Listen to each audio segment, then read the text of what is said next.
Let's go, let's go, let's go.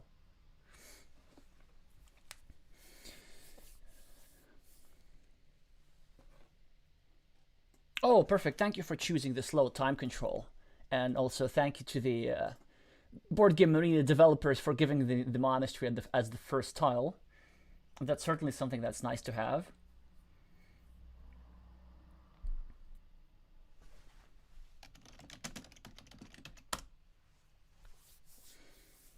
Of course, you have to meeple this monastery, and this is typically the best way to meeple this. The reason why I chose to do so is because it's close to the city cap, and either I or my opponent is going to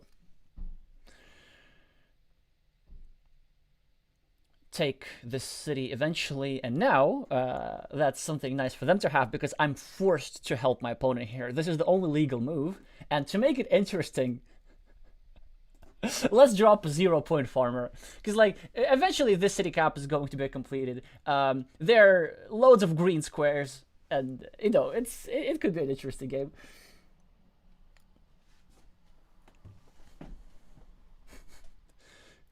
This move in Carcassonne terminology is known as a car key. That's eponymous with the American player with the screen name Karki, who does this a lot. And you see, it's already justified. I got my 3 points for the field. Maybe I'm gonna get a couple more, and so it's just like a very convoluted way of gaining a tempo. And also, it's like a psychological thing because I was forced to help my opponent by finishing their road because there was no other place to put this tile. So then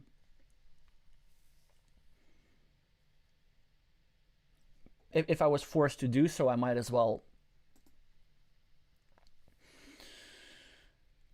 gain something for myself. Now, that's an interesting situation. So I could take this city, which is not the worst move, actually. The problem with this move is that this city is easily attackable, whereas it's such a nice tile. I might want to do this or this. But you know what? I'm going to do this because there's only one attacking spot, and if my opponent doesn't get it, then I immediately complete a city. It doesn't get working out. And also, unfortunately, what this move does, like the flaw with this move, is that it gives my opponent many more actionable tiles.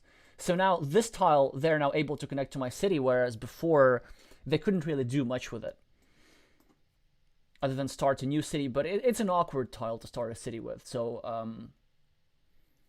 I'm not even sure this move was correct. Maybe I should have just completed a city. Now we can either take a road or we can build up our monastery. We can build up our monastery later.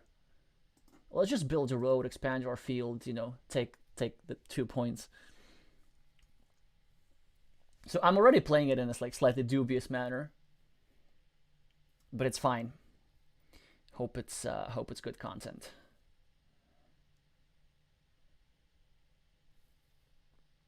I can see they just continue the road, and my meeple here is immediately vulnerable, which is fine. It's still the opening. There are lots of tiles remaining. Now I could go here, but I won't. I'll now do the proper thing of simply building a city cap in my field next to my monastery. Game points. Now blue is going to go here and start blocking me. Okay, they don't. That's nice. That's very nice. So much so that I might do this, sort of to block them, but also block myself. No. This is better. This is better. For a variety of reasons. Well, basically, the main idea is that if I put here and then they finish the city, then this square becomes too vulnerable. And if they have a city without a road, then they're gonna create a monastery spot for me. Yeah, that's fine. That's fine. They could drop a farmer here, and then we're gonna wait. Oh, that's fine. So I'm not gonna finish this city. It's not an urgent matter. It's not easy to be blocked. I'm just going to build a city here, and now I don't have to do that in my field because my field is big enough. So it's a relatively equal position. And I already know what my next move is going to be. It's going to be quite committal. So it's time to start reaching for my coffee. Without spilling it, hopefully. Yeah, I've been commenting mostly on my moves, not so much on my opponent's moves. But, I mean, their moves make sense. They're kind of natural in this position. So that's something that their tiles play themselves. So now they should probably just start a new city. Where is a good question. I would start somewhere in the vicinity of our shared city.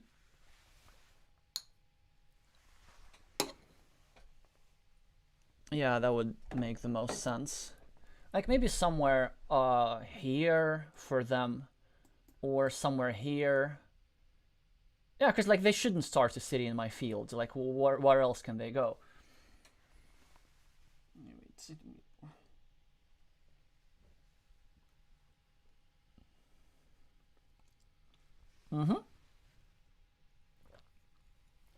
Good move. Also creating a threat of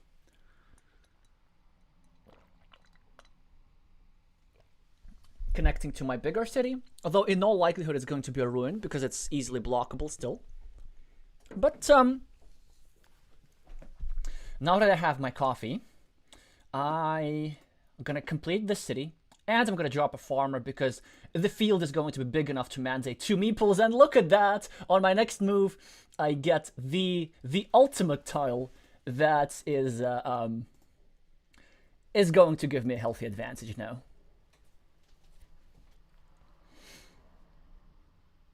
And also, that was actually the point of that, because if I get this tile, then it's a huge advantage. If my opponent gets this tile, then he has to help finish me the monastery. So it's good to create monastery spots next to your own monasteries, because you always have the better expected value in these flips. Even if the probability is roughly 50-50, like the gain is not equal. So you're always going to be gaining more if you're the one who gets this tile first, more than your opponent. But also my opponent gets a fantastic tile. It's pretty much the best tile they could have gotten for this connection, because they have a real shot at completing the city, and if they do, they are going to pretty much overtake me even, maybe. I'm just gonna play canonically, continuing my city. An alternative play, actually I should have considered, just simply dropping the city cap in the field. And I should have really considered it, but I think it's okay what I did.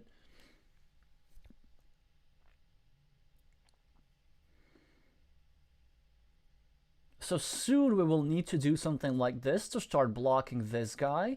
But there's still 3 tiles remaining that fit here. Also note that the tile I'm currently holding, this guy, it's over here. Like you see this one and then this one. So they're all out of play, which means that it should impact the way both yellow and blue approach blocking in this position. Oof, oof, oof, oof. Oh, I want to be greedy so much. And you know what? Why not be greedy?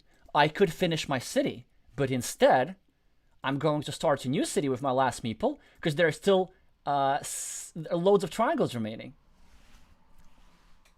And I can still get a meeple back easily elsewhere. And also, I don't want my opponent to be the first on the city. And also, I'm harassing the road a little bit. Yeah. Now, this thing here is a major problem. I could continue my city, but then I'm delaying getting my meeple back. I could go here. I could go actually here, trying to block this guy a little bit. We will have to do something with the city eventually. We might as well. Yeah, I think going here is a good solution. So we gain the meeple back very soon.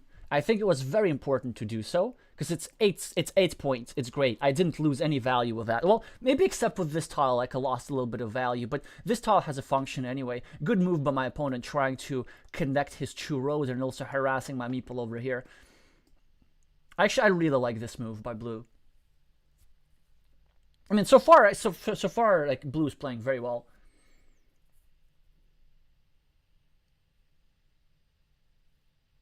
Well, maybe actually this move by blue I'm not such a huge fan of, just because it leaves an empty city cap and they have 4 meeples, and I was able to take advantage of that. Oh, look at that! We have some spectators. Hopefully, you're gonna join the channel. So, this player with the screen name Girapa is Arpad Gere from Romania, who's the world champion currently. Alrighty. Yeah, and you see actually, so Miguel very wisely doesn't place a meeple because I didn't have any meeples myself, so what's the point?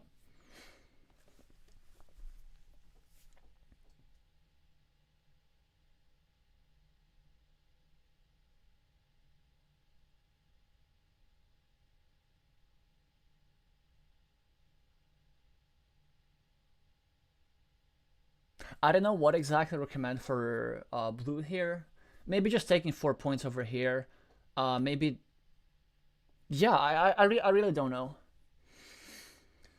Oof. What I do know is that we need to somehow grow this field, and we need to get a meeple back from this monastery, and we need to harass this road, and we need to take this 4 points here, and we need to take this city, and it's a lot of objectives to accomplish. Aha! Okay. So maybe this square now becomes a little bit vulnerable, and we could try to take advantage of that. Also, we have a monastery now. Should we meeple it? But there's so many roads remaining. I'm gonna get a meeple back. So let's just do this. Why not?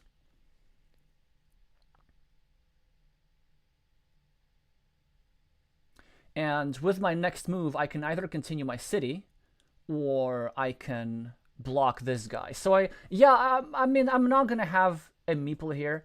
Blocking or city? 4 points. It does seem like it's more value, right? Because he's about to get a meeple back. And it's a complete block. It can't be wrong. It can't be a mistake.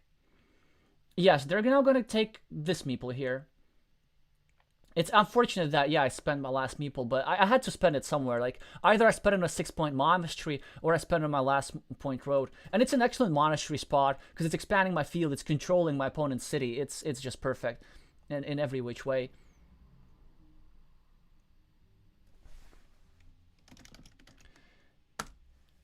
Oh, awesome.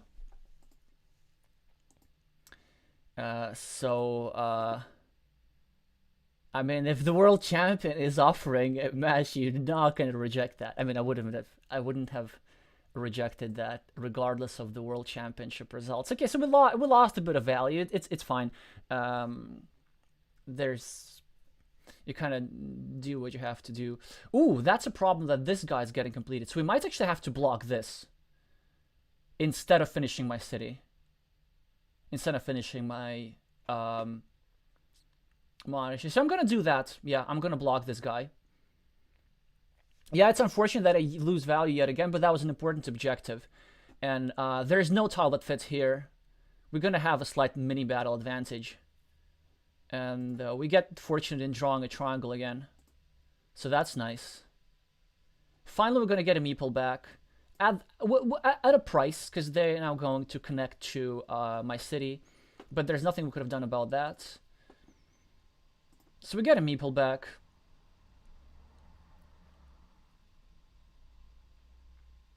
And now, I mean, we are at a bit of a shortage here.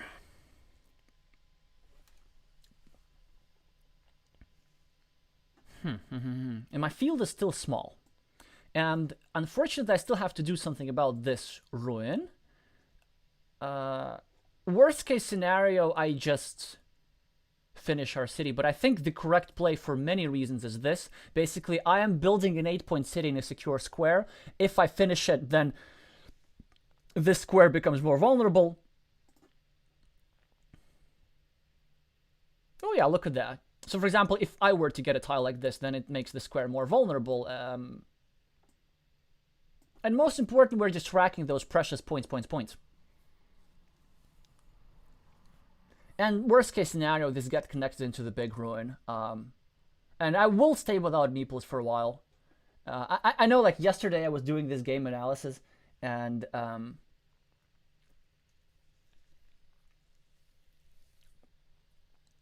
in one of the games there was an issue that, oh, that's so smart, and they're pre-building a road for themselves. Yeah, so there was this situation, there was this game that were looked, and where one of the players, where both players actually were staying without meeples for too long, but it's just, uh, there was a reason. There was always a reason. Okay, so we could go here. We could just take this road away from my opponent, but I don't want to spend a move on that. I'd rather just build up my stuff. How, though? I think in this way. Wait, we can build with straight lines. We can build like this. No, it's bad because it's blockable with one move. This one's not blockable with one move. Even though my opponent can block this with a triangle, my opponent needs a triangle here. So then I can do like curved straight line. There's still 3 straight lines remaining. Although that kind of messes my structure. 1, 2, 3, 4, 5, 4 curves. There are also 2 monasteries remaining, right? We can use those. I think maybe this is like slightly safer. Yeah, so let's just do that. Okay, that's great. So what do you do? Like, yeah. This is. I think this is a premature move because blocking here is not a problem. Like this monastery is already blocked together with this thing, and they can't connect here because then this square becomes vulnerable, and now I connect here, and there's only 1 tile remaining that fits here. You know what I'm about to do. Yeah. So now they're gonna score this road, which is great for them. And now I will not be able to resist. Like, it's completely unnecessary, but there's only one road. Like, I'm only one road away from completing, so why not just do that?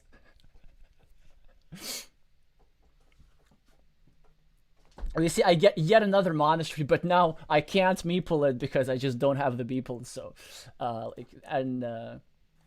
well, the good news is that I'm expanding my field a little bit. Maybe it was a bit premature for me to not drop this divider in my field because the opportunities to expand my field have been few and far between. But on the other hand, as a result of these monasteries, I'm just so far ahead. I think the only thing that my opponent can do, that's a good move, trying to block, is connecting here and then somehow finishing this city. But here's the problem. If they find this tile, then this becomes vulnerable. I can block. If they connect here, then I can immediately block. So I think they would have to connect here no matter what. And I already know my next move.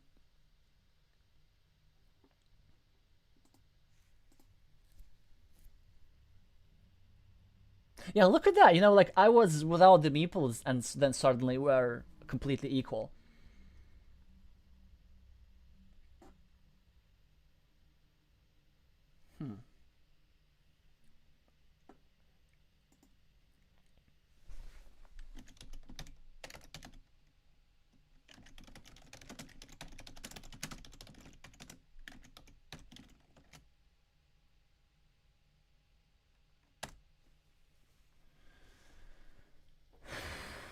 Good move from my opponent, just finishing the city and also creating a counter field.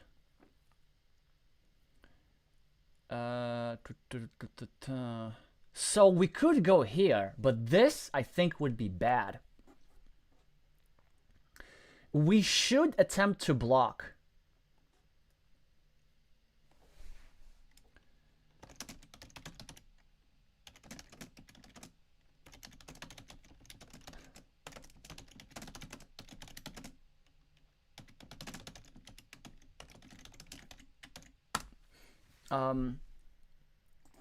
But like if I do something like this, then they can immediately draw one of these tiles, and I would have, by accident, created an indirect defense for them. So this is an often situation that The former world champion Vladimir Kovalev put it best. He said that when you need to block in two places, because we need to block this square and this place, it's often better to block nowhere. That said, let's try block here, because we need to do something. So yeah, so now they're gonna play here, and now we're going to sort of block this ruin completely. But still, like it's a good ruin for them because it's already worth 10 points, and there's still one tile that's left to fit here. So I'm forced to add one more point for them. Oh, like this, yeah. And then 1, 2, 3, 4, 5, 11 points. That's a perfect investment of a meeple for them. So it's outcompetes my field. The problem still is that the scoreboard makes so much difference than, you know.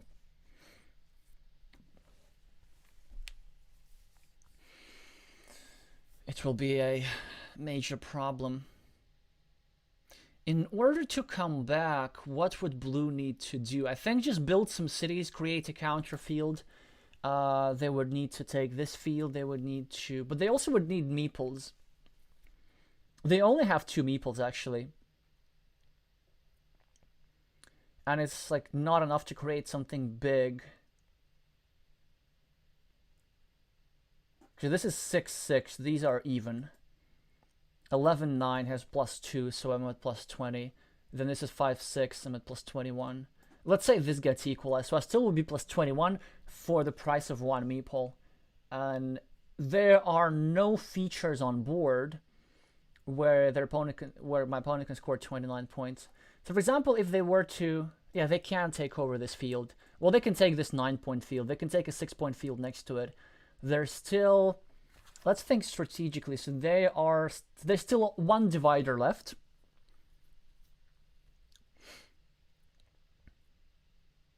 But yeah, that actually was like slightly unfortunate for me that my opponent did get a lot of dividers. So I got this one, but my opponent got this one, this one, this one. Dividers are super powerful for extending the field.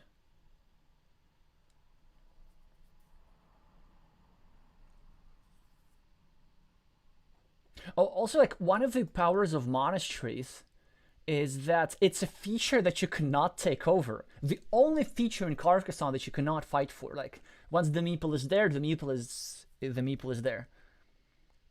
Oh, look at that! Actually, Miguel here manages to find a good move. It actually makes my square more vulnerable. And if I were to do something like this, it sort of blocks the monastery, it blocks my field. So no, that's really, really good. Now, what I'm going to do, I'm going to block this spot, make sure that our meeples don't come back, and that this guy here has an advantage. Like, I have 4 points, he has 1 point, so it's +3 for me. So it's actually going to be, I think it's like +24 at the moment, or something like this.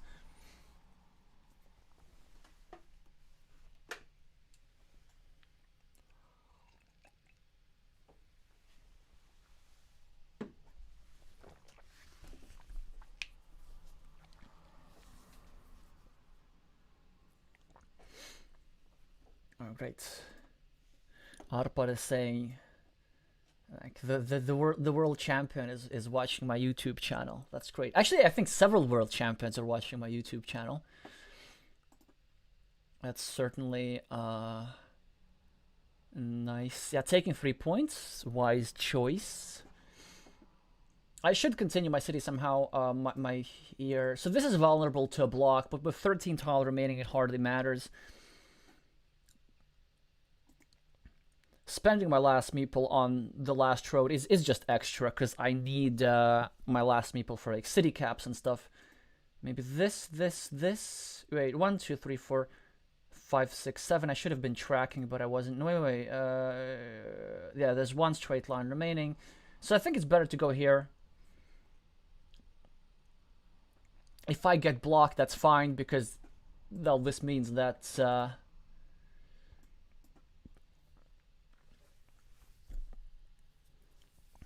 My opponents will be spending a tile to do that. Getting 4 points, so we're now at plus 17. Well, maybe if they get enough quick points, they can win. Like, if they get all the quick points, they can probably win. So, I could get extremely greedy and just, like, place the cap here and place the meeple. Because there's still one starry tile remaining. And this is something I would absolutely do if I were behind. But I'm not, so I don't have to do that. So I think the best play is just to drop the city cap in my field. And that's it. Because it's in my field. So tile tracking wise, blue here draws the last straight line. We're not even going to recount. We're just going to remember that there will be no more straight lines. And when we do the final tile count, if we need to do so, well, then we can have a peace of mind. There are several types of tiles that have been already used up, both road monasteries. What else? All 5 regular city caps have been used up.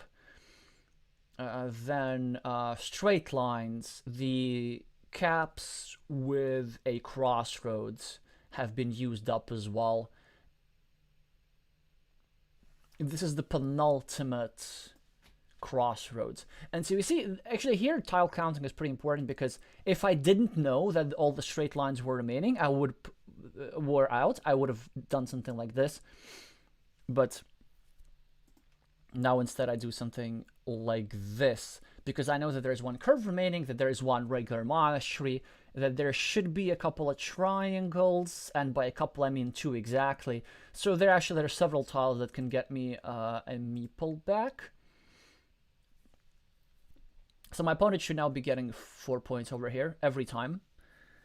Always. And also, actually, I think this move is a mistake. So, like, now, of course, I think it's very, very, very hard for blue to win, if mathematically possible at all. But all this does, it gives me 1 extra point to the monastery, and I'll explain how. Because this hole was unlikely to be filled. And now that we know that, like, it will be impossible to be filled. And so what I'm going to do, on my next move, I'm just going to place it here and gain a monastery point. Because unless I put a tile here, there's no way for me of getting this point. So what blue did now is actually created a platform for me gaining a monastery point. Oh, also some of the tiles that all 6 city caps with a turn are also out. All 3 triple cities are out. So in fact, all 4 triple cities with a field are out. So there's only 1 triple city remaining, and that's with the road. I also now got the last triangle with the road. So I think we can almost have an exact tile count. There's, from city caps, there's only 1. There's a divider, and that's pretty much it. Oh, I think that's a bit much, because there's no way they're getting a second meeple in. But I mean, they have to try something. I think that they had to take the 4 points. Because now what I'm going to do, I'm just going to take it here. Well, now they have to take the 4 points.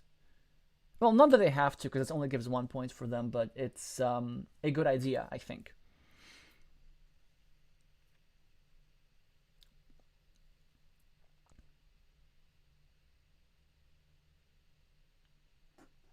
Because, like, so what, if they get both meeples in the farm, they are trying to get, 9 points with 2 meeples. But there are better ways of doing that. You can just take a 5-point road, turn it into an 8-point road, and then like a 4-point city or something, and that's already accomplishes your objective. So look, when fighting for the field, you can very often think that you're not fighting for the field for the sake of fighting for the field. You're doing so in order to get a lot of points. But sometimes there are just other ways of getting the same points. So now we're just going to get a meeple back. And in fact, although with this move I gave my opponent a connection platform, like they can actually they can drop a second farmer here using the other triangle and then connect with a curve. But of course, I also got lucky. I got like literally the last curve in the game. And so the only tiles remaining are triangle, monastery, one more crossroads after this, and something else that I forgot. Oh yeah, the triple city with a road. So I think we've solved this. Yeah, 4 tiles remaining. Triple city with a road, crossroads, regular triangle, and monastery. The monastery will go here no matter who draws it. The triple city with the roads can be used to score 2 points over here. Or if we're talking about the very end of the game, it can be used over here to score a 6-point field. Pretty much any tile can be used to score a 6-point field, except when it's a monastery.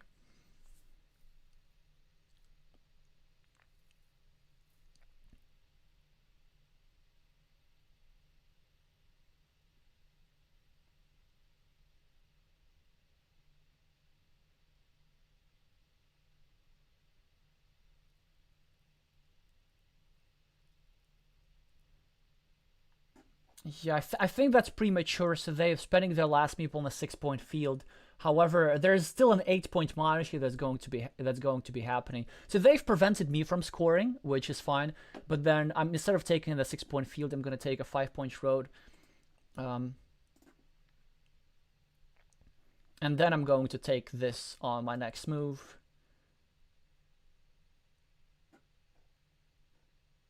And they're going to get a triple city with a road.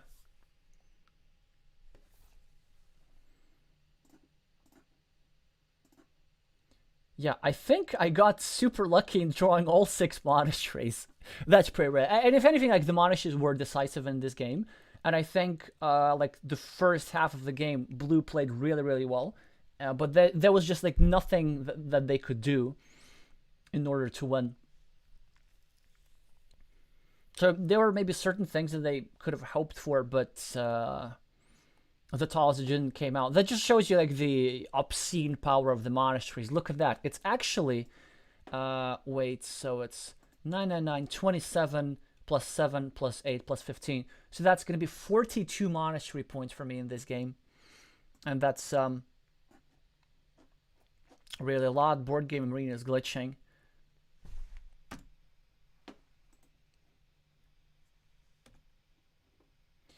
Okay, that's great. Board Game Arena does this way too often.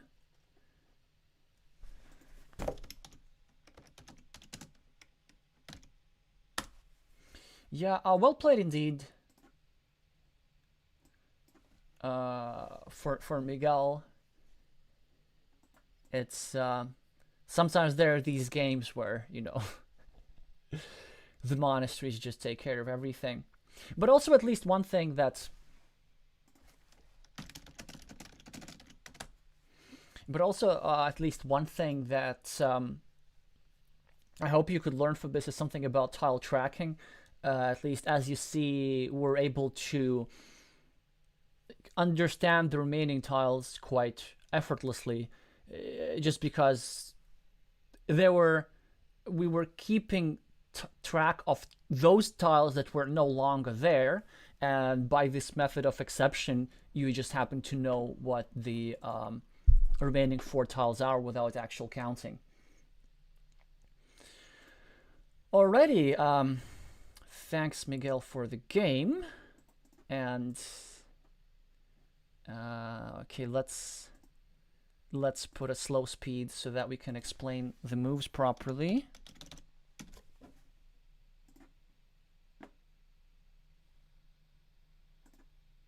Offline. That's interesting. Oh, there we go. Let's go. Yeah, so also actually very strong rating online, and like it wasn't such a big surprise for Arpad becoming world champion. I mean, it's very hard to become world champion, and also I think like it's very hard to win the Romanian championship because there are so many good players. You know, most notably Marian Curcan and Bogdan Curcan, the two brothers. But also in the World Team Carcassonne Online Championships, Arpad was actually showing an amazing, consistent performance. So now I have a dilemma. I think I have to meeple this, just in case my opponent gets a curve. They don't. I know it's like a bit of an awkward response, but I have to do it.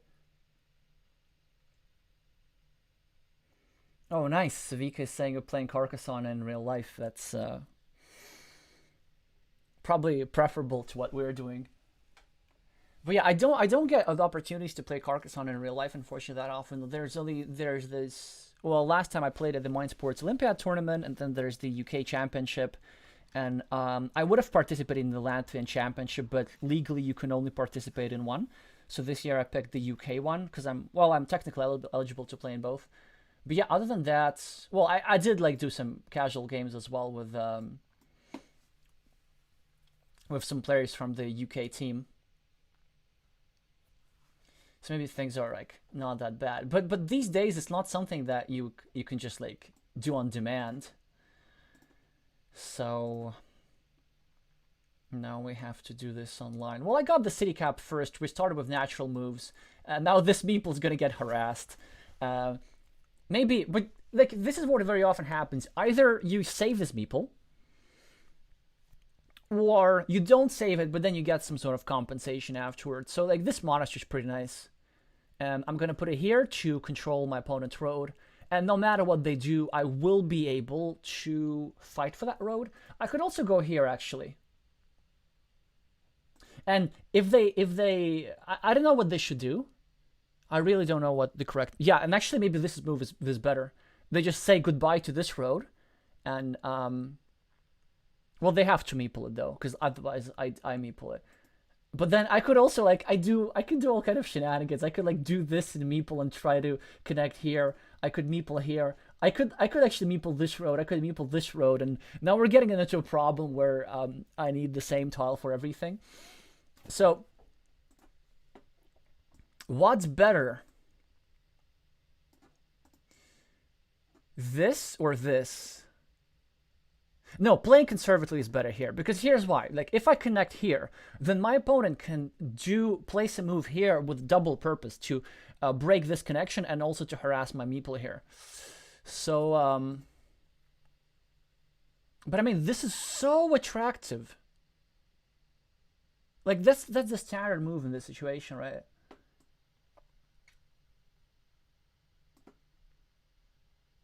Let's do it. Let's do it. Let's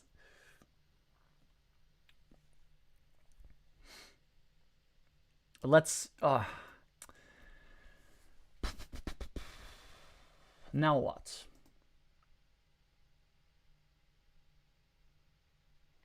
Do we just connect to this road? Do we meeple the city cap? What's more important? Maybe just connecting to the road is more important, and then the city cap we can sort of be okay with, because they still have yeah.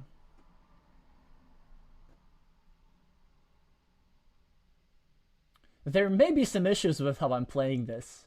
So I also don't know what to do. I could go here, but I think here is better, because then I can loop this around. I'm not sure if I should meeple anything on this move. I could go here as well. Actually, this is not a bad move at all. Maybe just forget the city.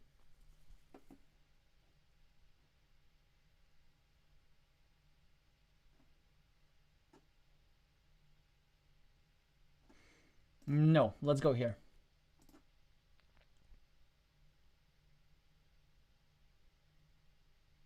Move wasted? That's great. Okay, that's fine, it's fine, it's fine, fine, fine.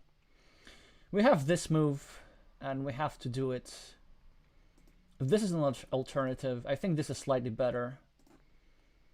Yeah, like it's a relatively vulnerable place, but I'm going to end up looping this road all the way. Man. That's a bit of an awkward opening for me. I don't know.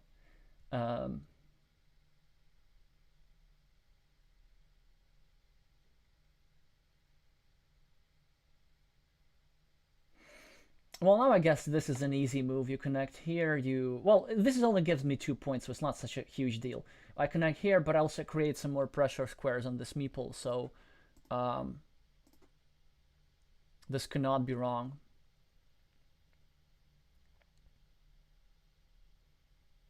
At least it forces them into this move, which is fine.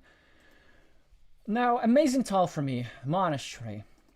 I could go here, take 3 points. Not the worst idea. It creates a 6-point field that I'm likely to lose. I could take 6 points here. Maybe that's the way to go.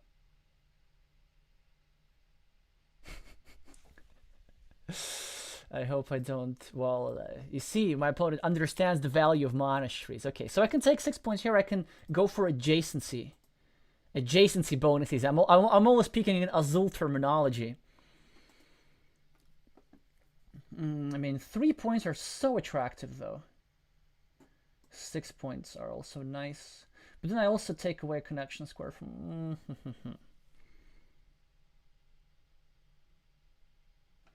I think we have to go for this. It's a lot of points. It's a lot of points. It's just as simple as that.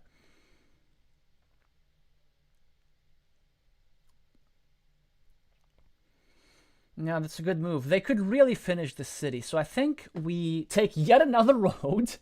Because the thing is, like, we can't continue this road until we finish the city. That's so awkward. We take yet another road. We sort of start threatening something, and we create like a weak square here. And also what we did, importantly, is like we took away the opportunity for red to score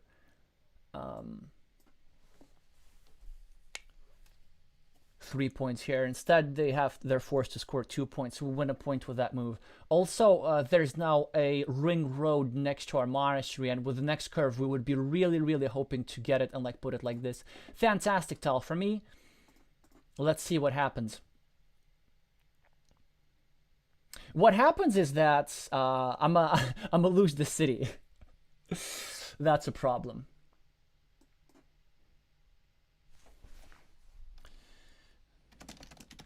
Now, it's... Okay, so should we meeple this monastery? That's a good question.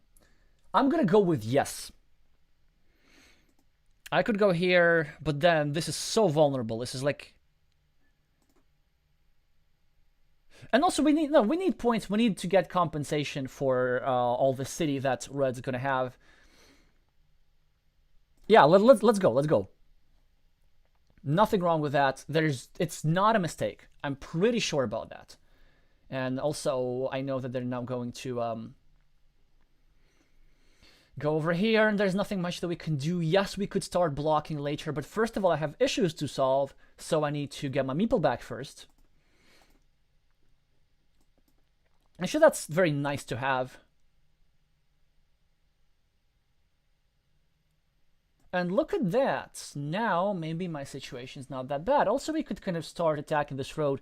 This move would be fantastic for me, although doing something like this and trying to block this city would be really, really nice. They're trying to attack my city. There's nothing I can do about that. What I can do is I can go here. Also, look at that. Which way is better? Here? Or here? And I must say that here is better, because one of these tiles is already out. So they will have one fewer saving tiles.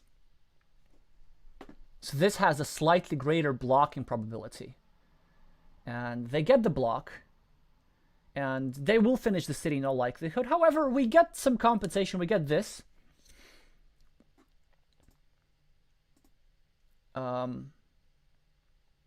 So it's like it's not horrible. Like we can live with this.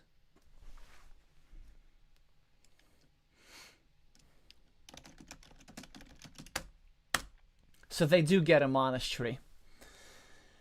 They do get a monastery themselves.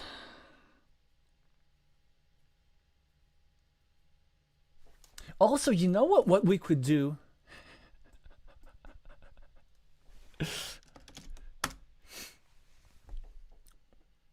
By mission failed, I mean the fact that they just got a monastery.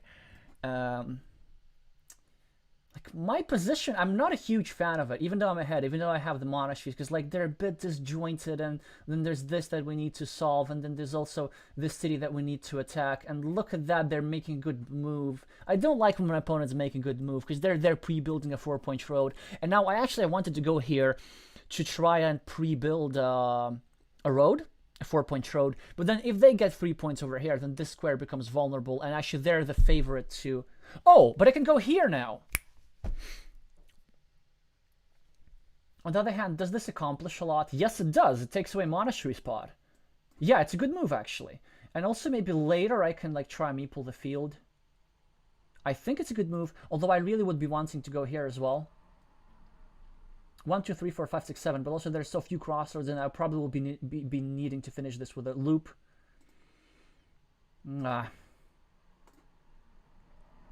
Okay.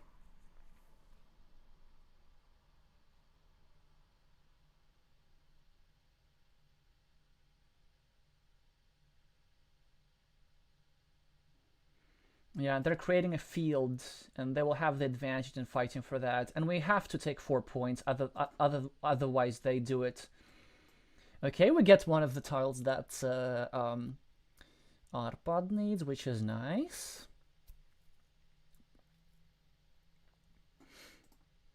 There's also a field brewing. What we could do, we could... Like, we'll build this up eventually, but I think first... we can solve this problem, we can do this, then we can drop a farmer. Yeah. It's a decent move. It's not a mistake. And you see how important this move was, because they can't place a monastery here, they can't place a monastery here. Although, if they knew my tile, they would. So, partial blocks also matter. And probably the only thing, like, what can they do? They can maybe just start blocking me or something. Or, like, they can barely use this monastery as a monastery. Because, like, if they... What I'm afraid of is that they could say YOLO and... Whew, that's nice to have. Yes, I can get blocked, but... it's going to be with a 50%, not 100% probability, because there's still one of these tiles left. Although if they draw a crossroads, they will put it over here. But it's fine, because I'm going to be blocking them instead. Okay, they go here. Now we could do something like this and block them. Or something like this. Or something like this and take the city. Or something like this and take the field. So many options. Like, this option actually I quite like a lot. Also this, it's a great move. Like, it's a nice move, really. Just taking stuff. Or a 9-point field is better.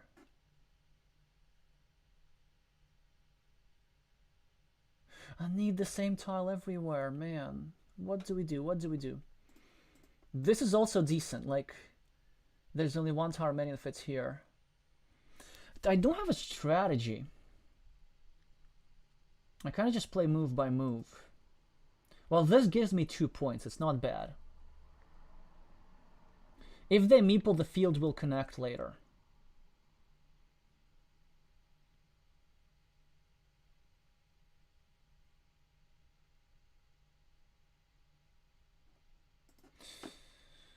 Let's go here. Simply to solve some issues. Now we can finish our road, and there will be a question, is this field worth meepling? Because it's less than this field.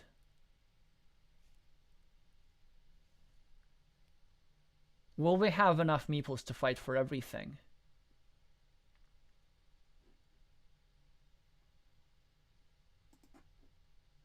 Let's just do it. That's how you think at like a 700 level. Let's just do it. And then we're gonna need like one more city cap. Yeah, you see, and now they've meepled the field that actually matters. Okay. What do we do? We could like do some sort of blocking attack, or we could connect to this field I think we can take care of this field later, though. Do this, this, this, this. Like, I don't have... high impact moves. I need high impact moves. Okay, well, this gives me 2 points. Fine, I'm just gonna go take 2 points. Okay, 1, 2, 3. Let's just block my opponent, right? It can't be bad. I'm blocking my opponent.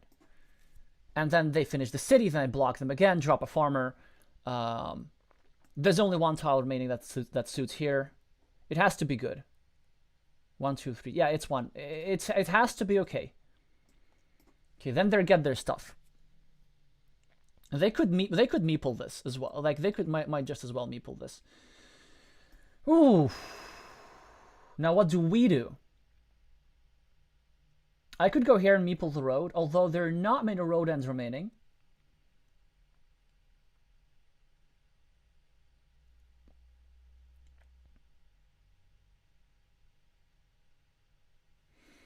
I could go here and start finishing up the monastery. I could start a loop. I could connect to the field. Again, yeah, I mean, strategy-wise, my things are kind of a bit weird. 1, 2, 3, 4, 5, 6, 7, but then also straight lines. 1, 2, 3, 4. If I could loop this, that would be really, really nice. Then also I'm pre-building a city, kind of for my opponent more than for myself.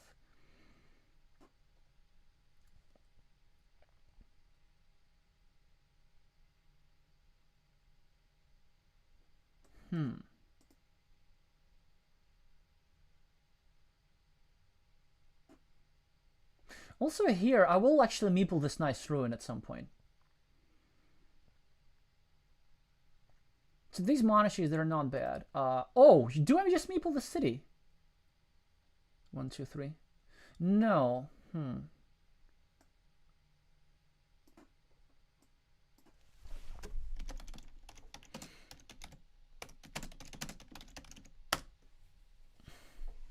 And also for thinking, to be honest, like but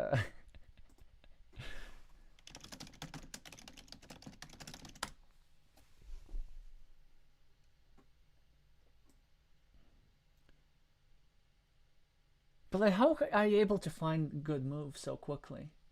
1, 2, 3, 4. 1, 2, 3, 4, 5. Yeah, let's do it. Let's do it, because we can finish this road and drop a farmer afterwards.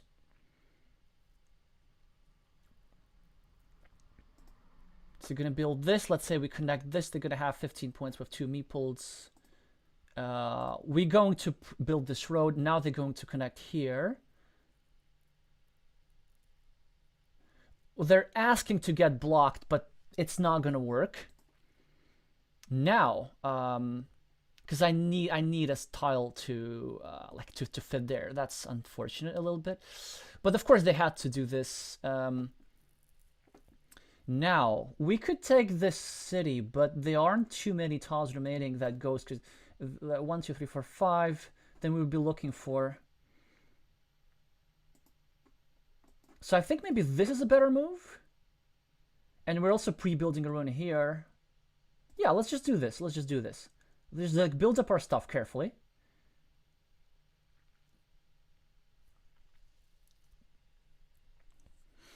Then they probably going to connect. Oh man, I need 5 objectives. I need this, I need this, I need this. It's like this would be very nice to block, right? But then they're threatening to block me. Now I'm just gonna go here and take this little field. Then we're sort of equalizing the field. They have 12 points with 2 meeples. They have 15 points with 2 meeples. I'm quite a bit behind on points. But hey, I'm going to get some 4 points back. And soon we are going to get 6-point field there. Unfortunately, I really need this. But they're going to go here and take a road. And we will not be able to take advantage of that. However, we will be able to take this road perhaps.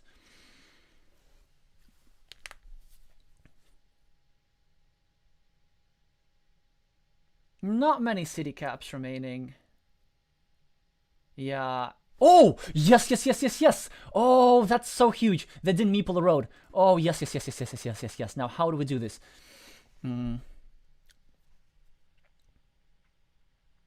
This straight lines 1, 2, 3, 4, 5, 6, 7. There's only one straight line, so maybe 1, 2, 3, 4, 5 regular city caps. So this means that we need to place here. Yes, because that's how we block it. If we take a straight line, this will be completely blocked. So we should absolutely try doing that. And okay, they're gonna take a loop. Now we know that there are 2 of these guys left with a turn. So actually, we were setting up for this move with a straight line, with the last remaining straight line, because there will be no tiles left to finish this with one move. It will be only possible to finish with 2 moves if they get a triangle. So I think this is the strongest move in this position. Unfortunately, they get that, yeah. And now we have a big dilemma. So either we get a meeple back and score a 7-point ruin, which how can this be ever wrong? Or we try and go here and like take 3 points and prevent them from finishing this. I'm gonna go for the big points. It's not wrong. It's definitely not wrong.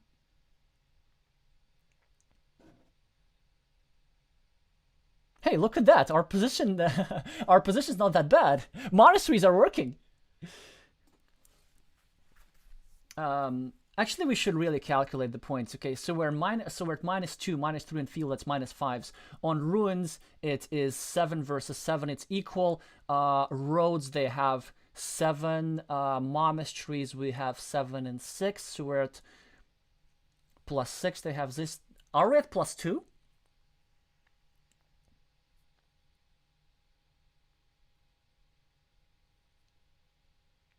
And we have a meeple to spare. And also, we know that there are 2 city caps remaining that work for them. And we know which ones these are. And so we know...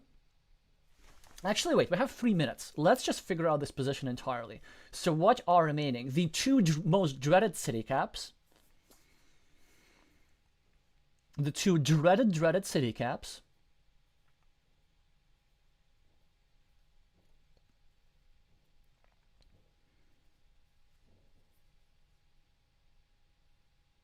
Oh, that's such a good move. Because they know that they can get a meeple back from here.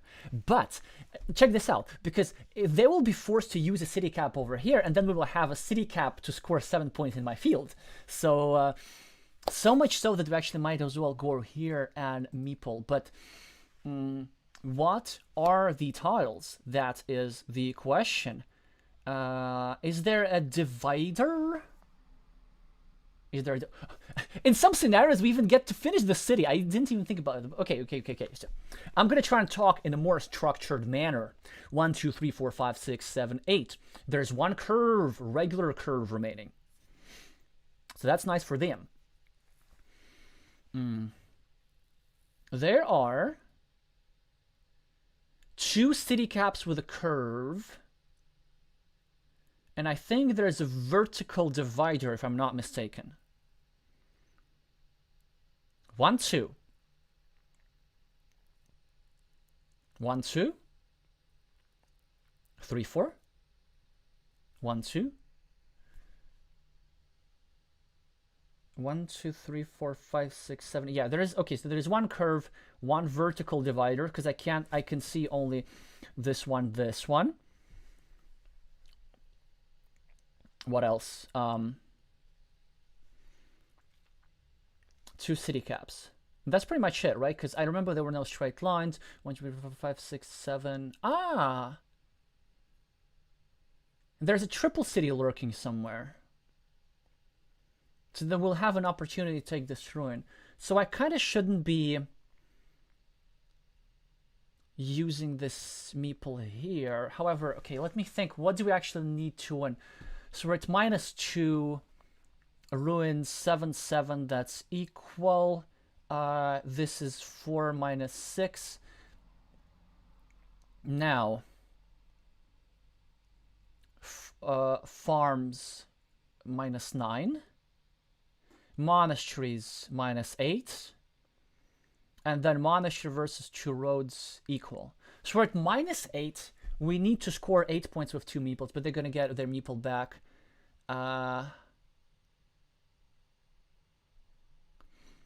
4.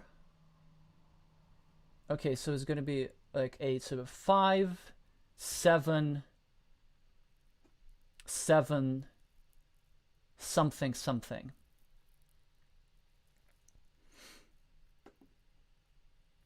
Will we get quick points?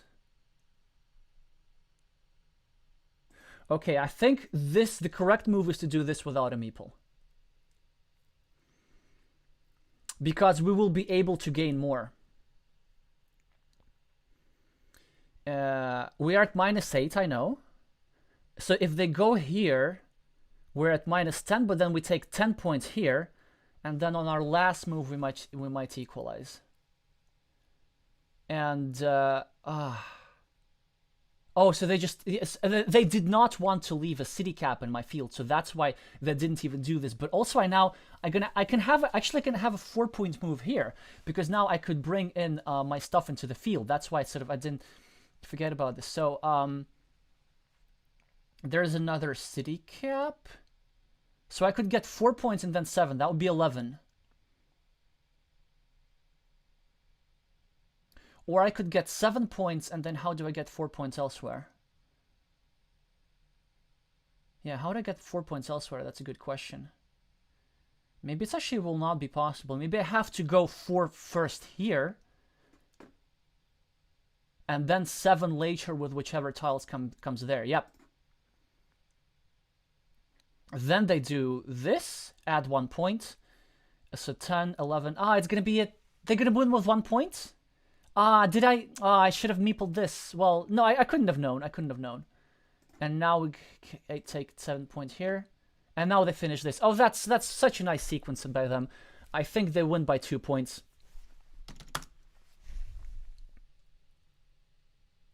But the fact that they wouldn't finish the road with a city cap, that was so smart, and they found a way to just get 1 point.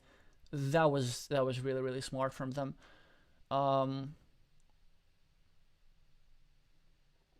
I could have thought of meepling this, but I had no idea I would have this opportunity to get like a 1-point move. Because I thought I would have a 7-point move here, and I would have like a 4-point move here or something. Well, let's see.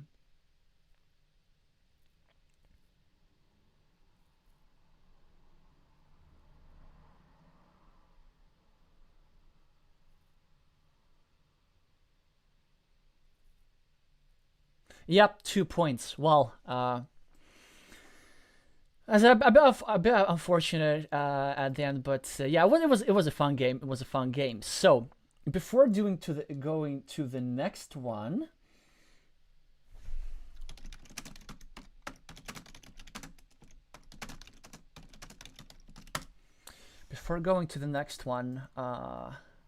let's just have a look at this, because I think actually he had control of the end game. So what did I need to win?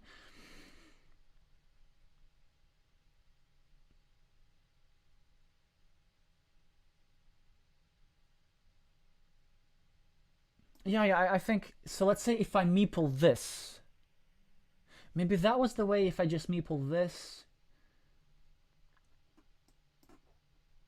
but then they will not add this stuff, right?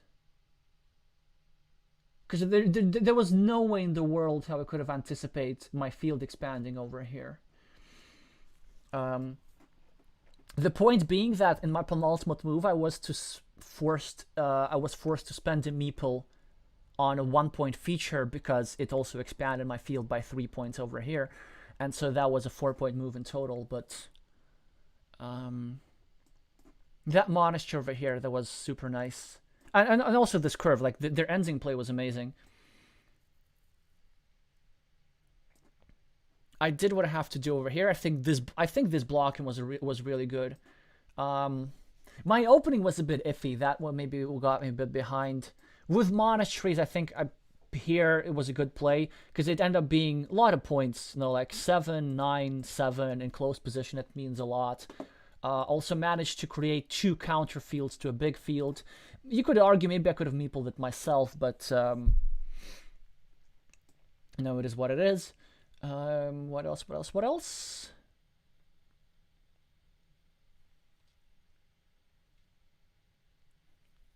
Oh, maybe there's another move that I could have noticed. Maybe I could have used this curve to place over here and connect to this road. Oh, yeah. Like hoping for one of these tiles, which I didn't get. Well, anyway. Enough of analysis. Let's see. Where is our next offer? Who wants to play next? Also, let me see. Okay, we need a couple more meeples on the like button.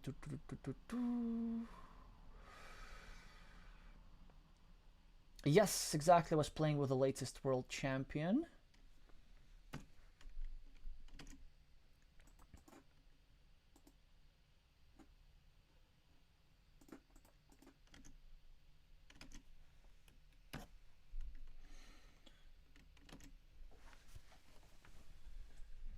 So yeah, for the next game, feel free to either drop a comment or a message in Board Game Arena, or if you have premium, you can just set up a game with the time control of your choosing. I mean, I prefer slow, but if you want to go like something faster, then I'll just try to talk faster, even though I feel that I generally talk too fast as well, because I have like 17 thoughts at the same time and I want to say them all.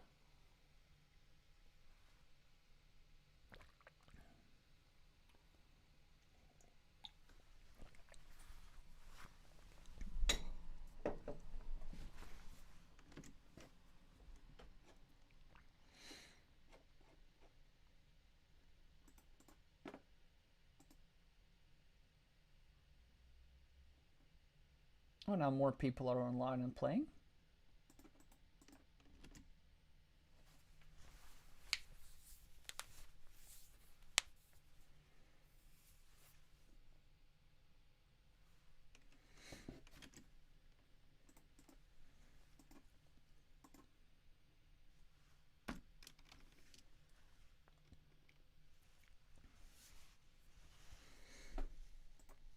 So I think, as usual, I'm just going to wait for another minute and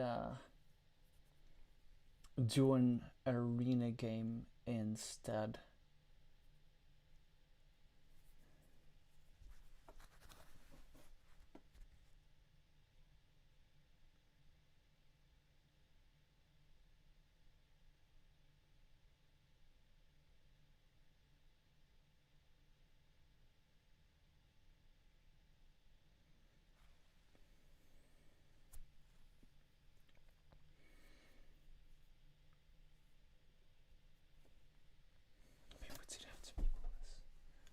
I'm just trying to now picture different things. Yeah, maybe probably we did have to meeple that road.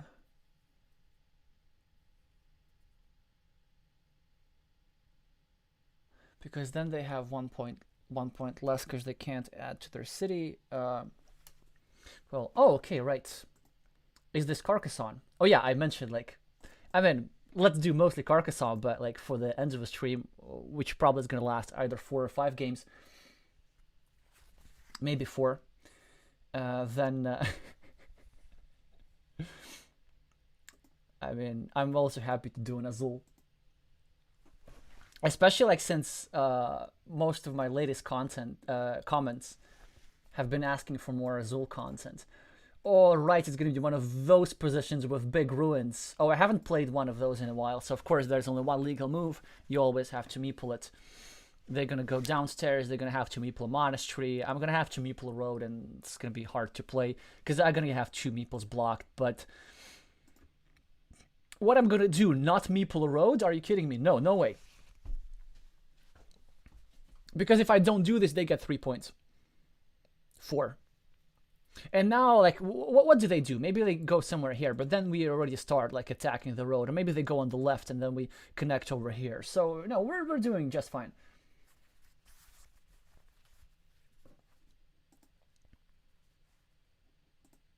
So we could go here, but I think this is stronger. Yeah, this is a weak square, but it's still the opening. So let's do this.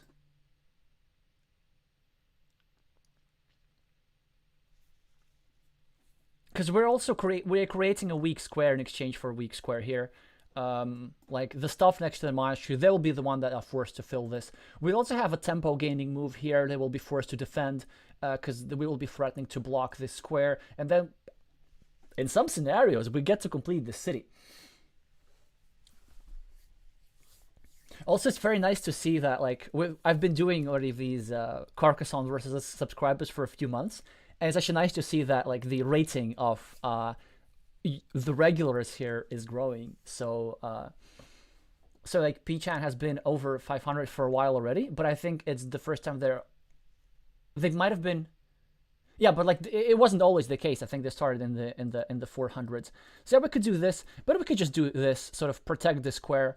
And I think it's a decent conservative move. I'm also indirectly prolonging my road, and now I could go here and try to attack this, but I'd rather just get a meeple back. Yeah. Let's play simple Carcassonne.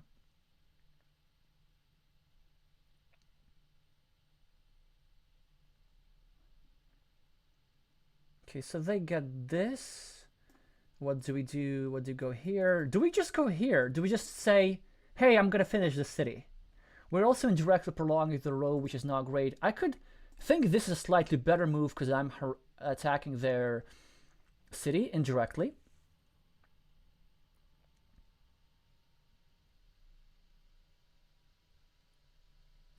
Now they're prolonging my ruin indirectly, so it would be nice to connect. And now look at how long this road has become. It wasn't. We could also go here and like meeple the road. I think this is stronger. This, then try to connect to here. Now our move will depend on my opponent next move a lot. So this is tempting. Man, this is kind of scary though. I kind of want to take this. It's so many points. But then this, I'm attacking here, but I'm also creating a vulnerable square. Let's just take care of this first. Because especially it's also with a shield.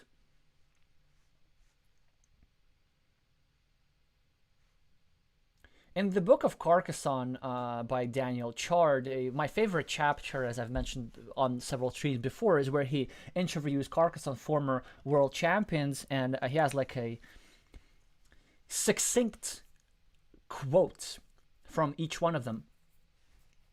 And the one from Vladimir Kovalov is, don't underestimate the importance of roads. Like, not just road tiles, but roads as roads. If you can find, like, I think this was 1, 2, 3, 4, 5, 6, 7. That was a really nice road to build because, have a look, only 1, 2, 3, 4. So out of these 7 points, only 4 of them were tiles that I invested. So it's almost like I'm getting almost 2 points per tile. Plus, with this and this square, I'm actually getting 2 points per tile because I'm using it elsewhere. Only here, 3 points per tile. Now here we have to refresh board game arena because it's glitching again.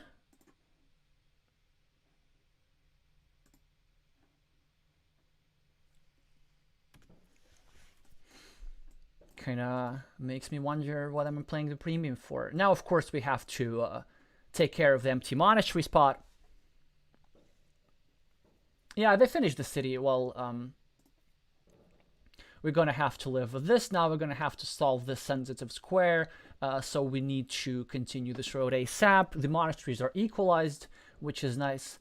I have a ruin, which at some point will create a threat of completing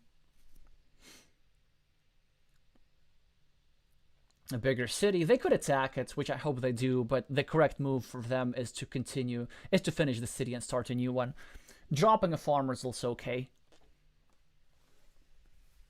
But like this divider should go here. It's a roughly equal position, I think. So they got this 8-point city, I got this 7-point road. I got a nice ruin, but it will be attacked or blocked or joined, so I'm not having high hopes for completing this. However, if I get the right sequence of tiles, for example, if I get a triangle here and a triangle here, I could quickly cover it up and try to build around it. So we'll see where this brings us.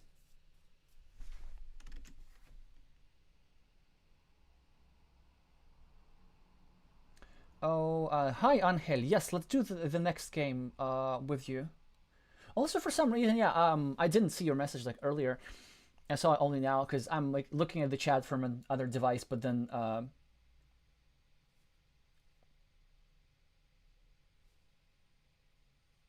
oh, there we are. Anyway, it was too mundane to explain. Now we could go here, but do we place a meeple? It is a very, very good question. I do feel like it could get tangled out pretty easily.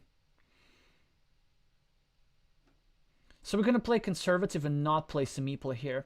Because the problem, like if I continue the road, which I will want to do, yeah, it's a problem now. They will meeple this. But we might have to just live with that.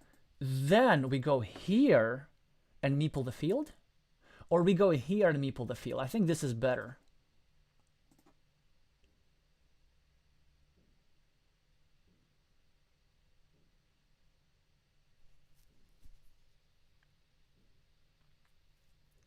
Now, this is interesting. We could either continue our ruin. We could go YOLO and like build a ruin with 2 meeples, which is not the worst idea at all. But what's the best move? We could also threaten blocking my opponent's meeple. This is no joke. Going like this. But I'm so... oh man, it feels so nice to do something like this or this. Let me think. 1, 2, 3, 4, 5, 6. No, it looks like such an ambitious task if we were to try to build this. But then it's going to be a 10-point ruin with 2 meeples. Can we get it to a 20-point ruin? No. So this is slightly better, or this. This is a way of kind of building another one. No, it's not good. This is also an idea to sort of gain control of the ruin.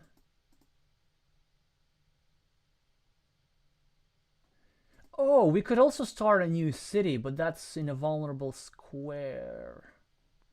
No. Let's do this. Let's just create this threat. Let's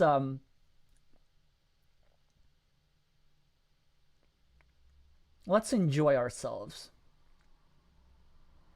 Because also there's this threat. We could actually now go here. Yeah, actually this is not that bad. We could get a meeple back from the monastery. That's another sort of opportunity. Because my initial plan was this. Like with that, first of all, I am threatening to take a triangle and curve it in here so that they lose their meeple. But now it's like a complete change of plans. Also, we could go here and create the same threats, and there's a high probability of actually making it happening everywhere. But with this tile, it sort of plays itself.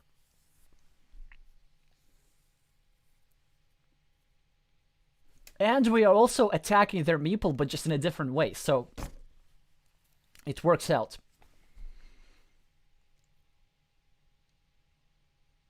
I haven't been commenting on Green's moves that...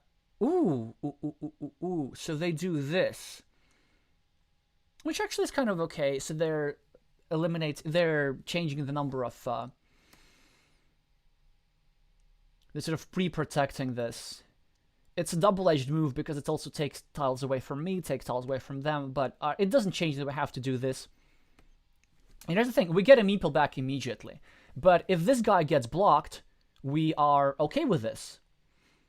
Because we already got a meeple back from here. Now, we could continue like this, but because my opponent is threatening to finish the city and drop a farmer immediately, I think we have to do something like this. Yeah, that's the thing. That's the way to move. Because now they can also, yeah, but there's the thing, that's a mistake. They cannot do that precisely because of this. Now I'm blocking 2 of their meeples, and there's only 1 tile that fits here. So actually, this move was an indirect protection from this city.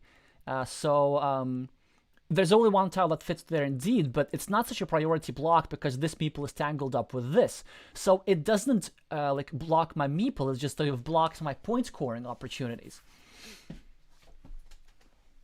And also what I'm going to do now, I'm going to prolong this road, so I'm going to create another vulnerable square.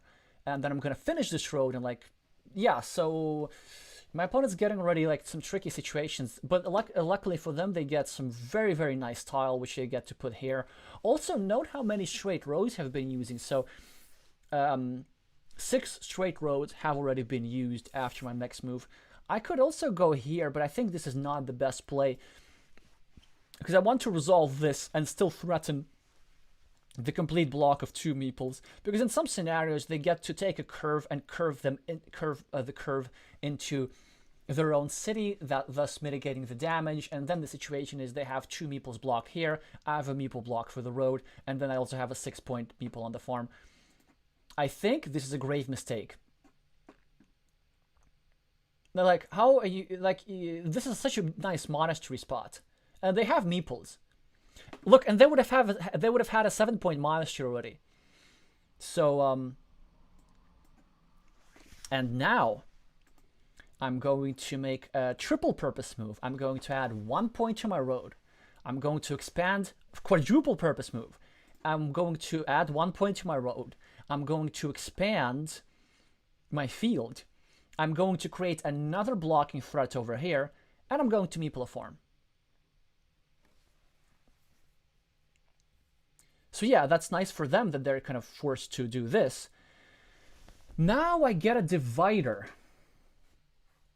And I think I can build up one of my farms. Maybe here? That's something nice to have. But I think I should be just building up this spot. I want to take away monastery spot from my opponent. Yeah, let's just do this. Let's do this. It's fine. Well, unfortunately, I took a monastery spot away from myself, and they do get quite fortunate in getting this meeple back. But well, what can you do? I do have a nice field here. Monastery. Yeah, let's go ahead. We're gonna need some points to win this game.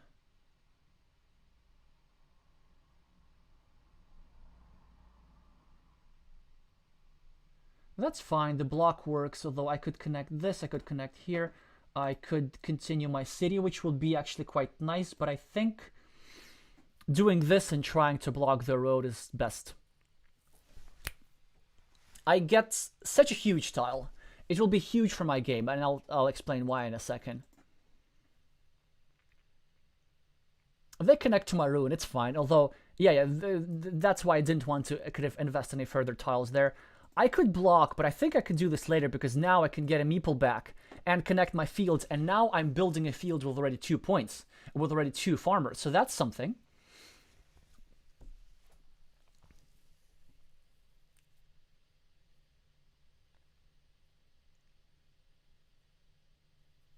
This monastery is slightly unfortunate that there actually are not too many tiles that fit here, and maybe I should have like gotten greedy and placed the monastery here instead, hoping for a curve. But I'd rather just like pick up different value tiles. Interesting that they don't save their road meeple. Well, now they should sort of end their road and like harass my meeple a little bit, but I think I will be okay with that. I can live with that. Because now we just get to block their meeple, and we have an 18-point field. And our task is to just hold on. And to try to get this meeple back as soon as possible.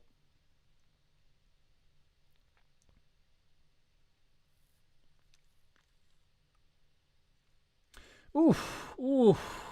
I could lose this ruin. That would be unpleasant because I don't have meeples to fight this, and they've found a good way of getting to me. I don't have too many meeples. I think I should just get a point because I can't block this square. Starting a ring road is too risky because I'm losing too much value. So I'm gonna go here. If I get blocked, I get blocked. I can't wait for this tile forever. 1, 2, 3, 4, 5. I could actually consider blocking this 1, 2, but then I also don't want to perform a block that's adds too many points. So in fact, I think this move will be best from me. Yeah. Oh. I'm protecting my monastery, and I'm also pre-building a city, which I'm going to start. There's still three tiles that fit over here, so in all likelihood, I'm gonna get my meeple back. So what they could do now is that they could meeple this city, or they could just get a meeple back. Now I'm gonna get a meeple back from here. I'm gonna have a 21-point field that I control with 2 meeples.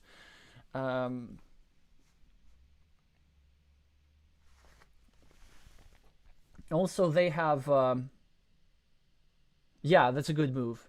They meeple this, and then they sort of equalize this pair, and neither of us have a huge incentive of doing anything here, really. They should take 2 points somewhere, probably shrinking my field. But look at that, we're at +3, we're at +21 because of the field. And let's say they equalize the ruin. It's not going to be 21 points, it's going to be like 16 points or something. So, if anything, I think I should be able to win without fighting for this ruin. I could do this, but no, why we invest a tile where we don't have to invest a tile? It's better to go here and turn the city cav that way, because there's still one tile that makes us... that prolongs the field for us, basically.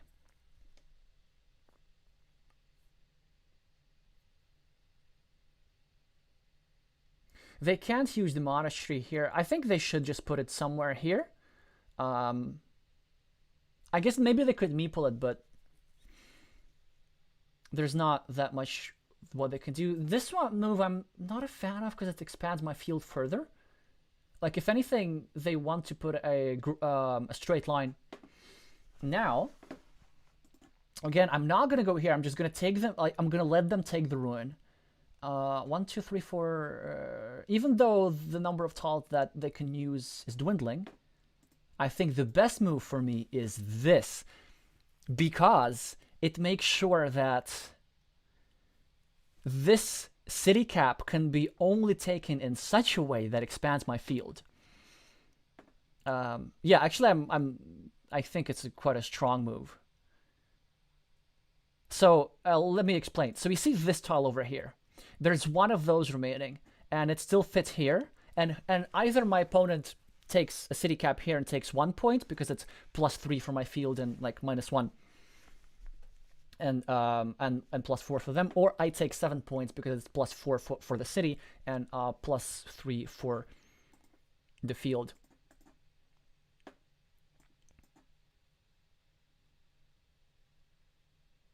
Now, which one do you get back? I think they need to... I don't know what they need to do. It's hard to say.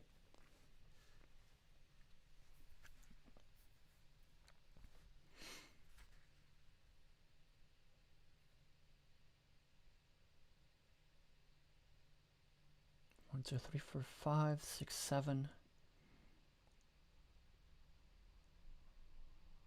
Yep, good for them. Okay. So we are at -1. Here we're completely equal. So we're scoring... Oh, no, wait. What am I thinking? No, we're not equal. No. We're not close to winning. Okay. I just like confused a bit of arithmetic, because I just assumed for some reason that this guy was yellow, which is not. So monasteries are equal.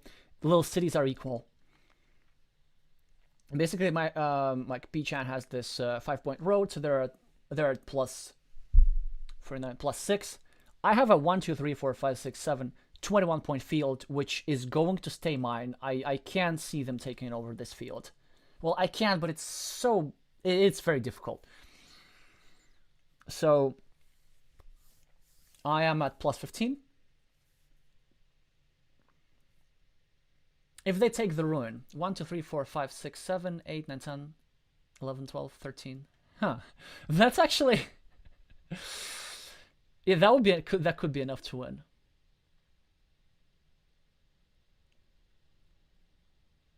So what's the best play win probabilities? 1, 2, 3, 4, 5, 6, 7, 8.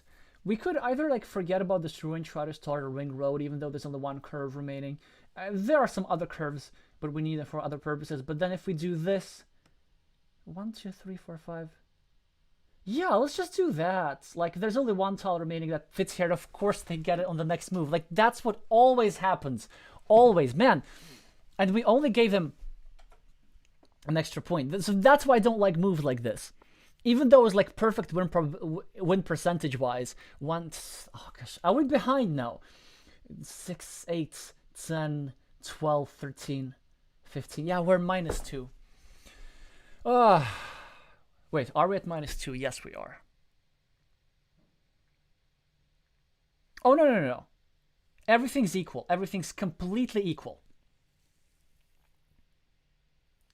10, 3, 5, 17. No, no, no, no. 17 for the ruin. Plus 6. No, we are actually at -2. And I gave them the 2 points.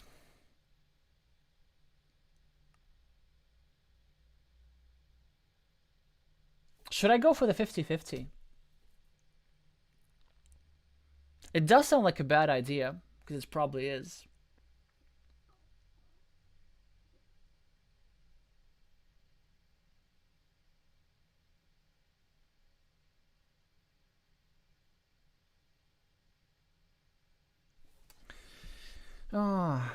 Even though, man. Well, I will have an opportunity to score 7 points here, actually, so then maybe I can win that way.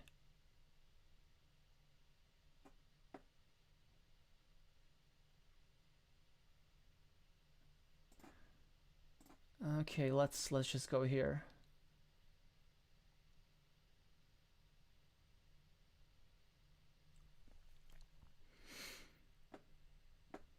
If they get a meeple back, they're gonna give them 5 points. It's gonna give me 4 points. So we're gonna be at +3.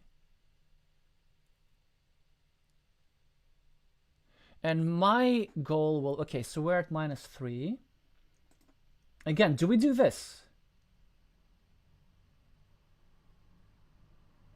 But I think this is better, no? Because there are still tiles. Yeah, this is better.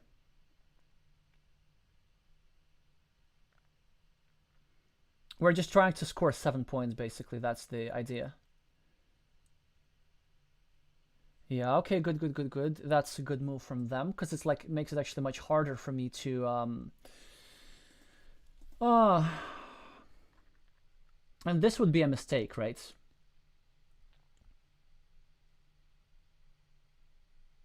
Because they're only 1, 2, 3, 1, 2, 3, 4, 5. Well, there are a couple tiles remaining that fits, but we can't do this. Or shall we just YOLO and go for this?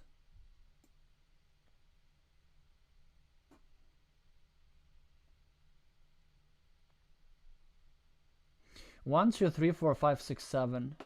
I don't have an actionable tile because I can't go here, right? I need I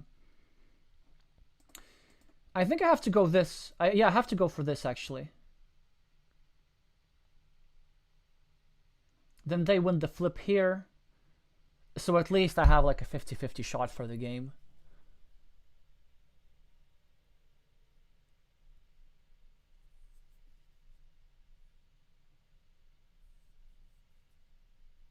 I'm at -2, they have 2 meeples.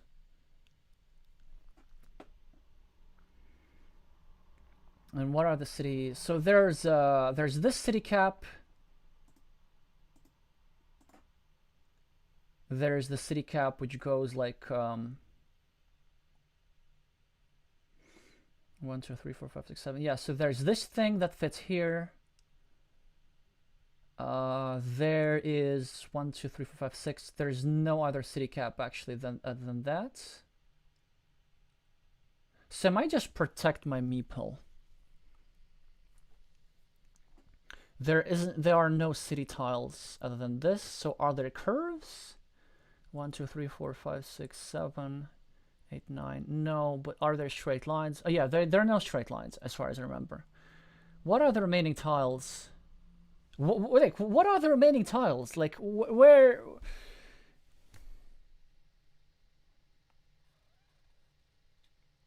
Oh no, there are two. There's one straight line.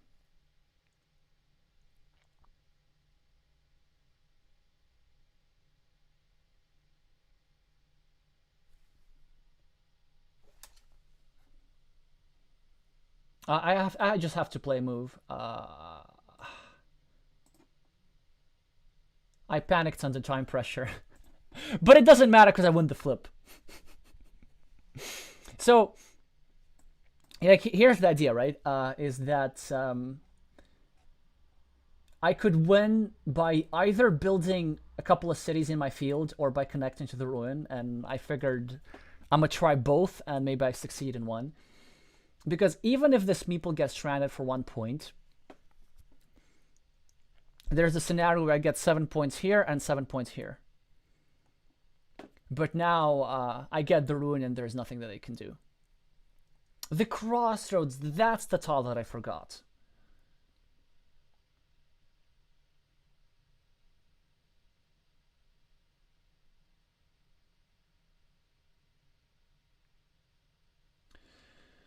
Whew.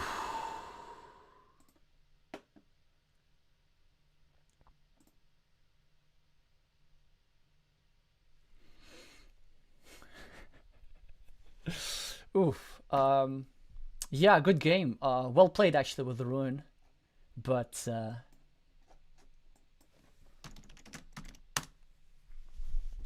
you know, had to go for the flip and get lucky.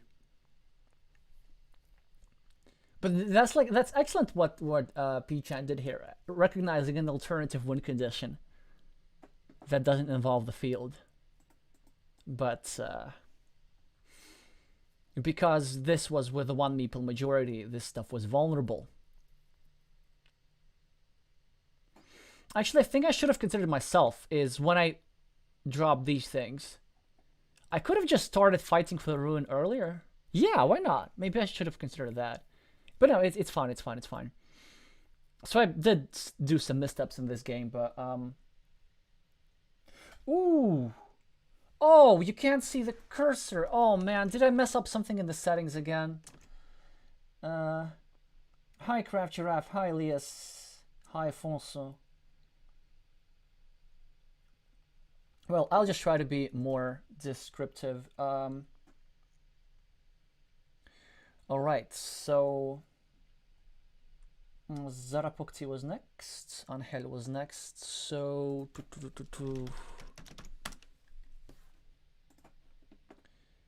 you're offline. Or I'm gonna try challenging you if you're still watching, and then but if yeah,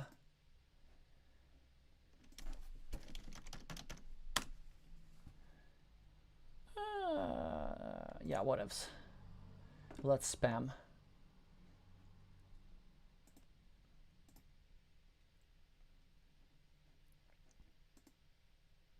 Oh, there we are. Nice. Okay. Good luck.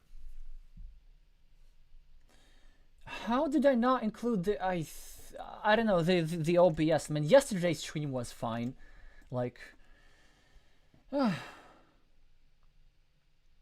yeah, thank you for exiting the broadcast.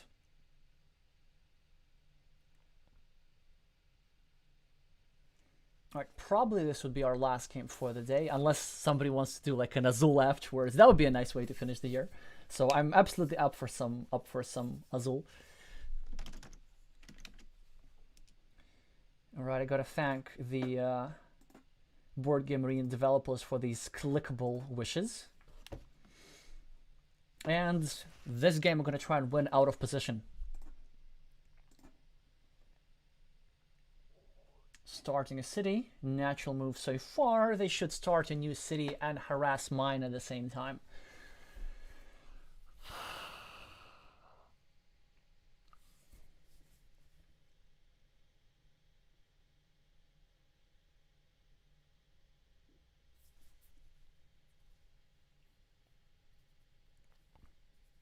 What should they do? Maybe like start a new city on the right or on the left, doesn't matter. What we should do, I guess this is also an alternative, but I like this because it's sort of harassing their city a little bit, even though it's fewer points.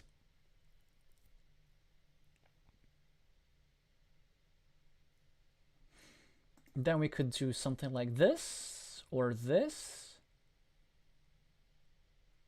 This is a nice move because I take the road, I indirectly prolong my city. But now it's futile because they're now controlling my city and like I'm not going to complete in all likelihood. So I do like the move that just adds 1 point to me and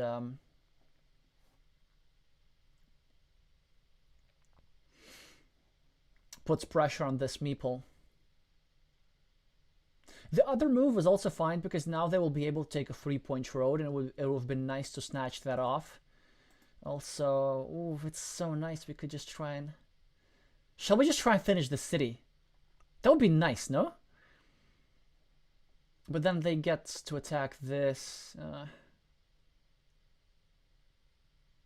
But then that's so many points. Okay, no, let's play properly. This is the correct move. It's like you don't want to drop city caps in shared squares. And I'm putting pressure on this people. I could get this guy blocked.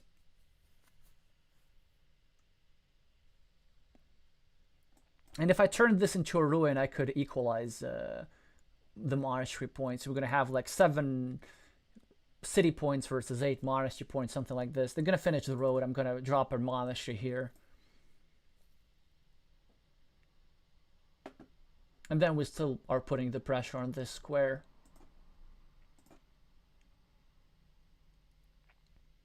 They don't get a defense. Unfortunate for them. They kind of place somewhere here.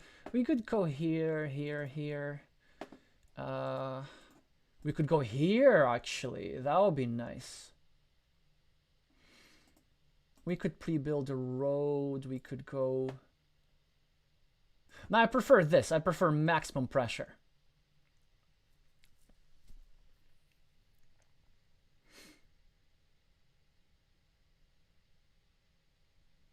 They could meeple the city, but then they are risking to lose their meeple too.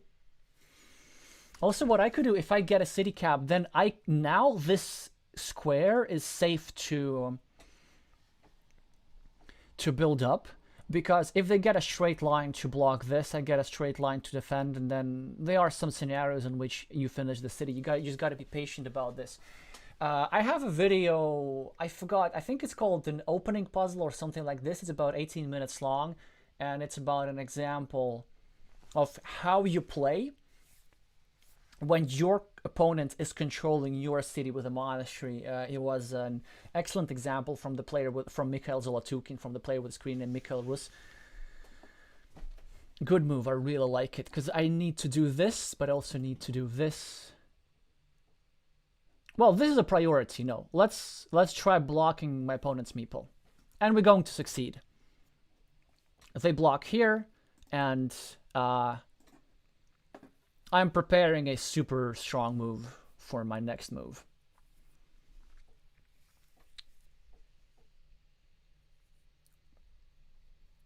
Yeah, that's good. They are building up here, so they're blocking this square, which is why it was good that I didn't waste a city cap. And my purpose would be to like take a triple city here, try to build up the ruin so that it matches the monastery. But now, look at that. I'm pre-building this city. I'm pre-building this city. I'm like, well, not pre-building, but actually building. And then I've blocked this meeple. So this worked out quite well for me. They could now try breaking the city, in which case I'll defend. But they chose to do it in a different way. Actually, I quite like it, because they're also making this square vulnerable. But now I don't have to defend, so I can take a ring road next to my monastery.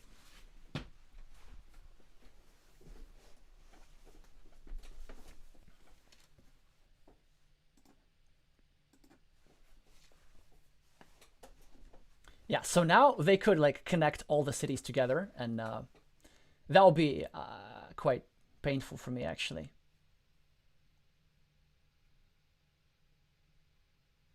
But on the other hand, they do want the city cap, and so do I.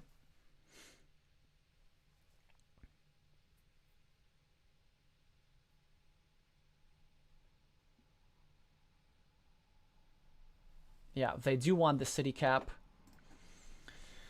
I'm going to get the city, thank you. They're going to get this city, so we're going to be roughly equal. I do have the advantage in meeples because of this block guy, but they just simply, they have more points than I do.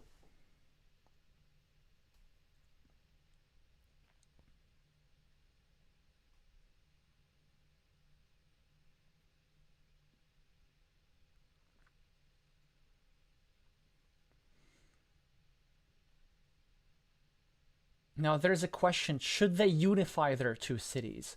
And that's what they're thinking. So they're thinking of taking their triangle and putting their triangle like this, kind of creating a little flower of two meeples.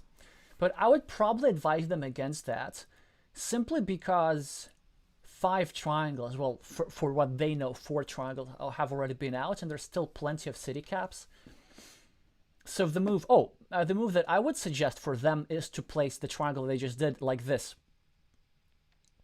So that they need a city cap with a road for this city, a city cap with a field for this city, so they need different tiles for different places, and that only one of their meeples is blocked. So actually now, I'm not going to connect. I want to secure my road first, because if I connect here, first of all, they could take a divider and reconnect, like on the left, on the top left, like this. Can you really not see my cursor?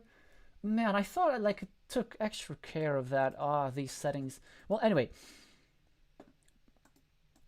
I could go here, simply start a city next to my monastery, but I think I prefer going here, because here's why. I'm putting pressure on their city, so they will be incentivized to finish this guy first.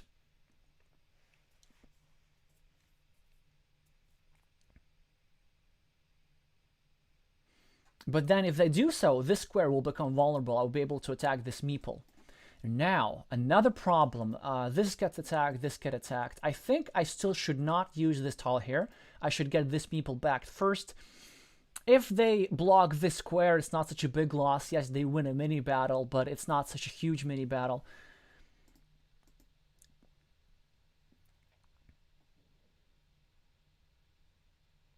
So I think this is the move, making myself a monastery spot. And also preparing to... yeah, now they're going to block. That's unpleasant. But like they're going to block somewhere either way, and I need this to finish the road anyway, because I also have to untangle here. The problem, if they place the tile like this, which they absolutely should, they will, is... Oh, okay, the block here, that's perfect. So you see, sometimes like getting blocked is good because you don't get blocked in another place. And that's decent for sure, like because they now want the mini battle. But now I get to free up this meeple. And here's the thing: if they place it like this, not only am I not able to use the curve to do like this loop, I'm not able to finish this. To place the curve here, because that's how I want to do. I want to place this curve here first to set up what? Finishing up my monastery with another monastery. But now I untangle and this should be possible, and now it's safe to say that yellow has an advantage in this spot.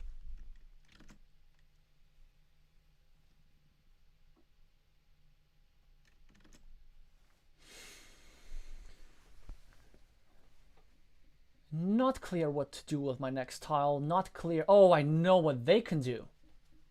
They can be annoying. So they should take 2 points here and harass my city. Now, they should have taken it here. That would have been super annoying. But now, I can either do something here, but I don't like 1, 2, 3, 4. I don't like the prospect of all this being unified. On the other hand, how likely is that actually going to happen? Because if we do this... Yeah, no, they could take it over. There's still 3 tiles remaining. So I think the better play is to go here and then to gain net 1 point, and also to proceed with a plan of just doing city cap here, and then we'll have a ruin to build up as well.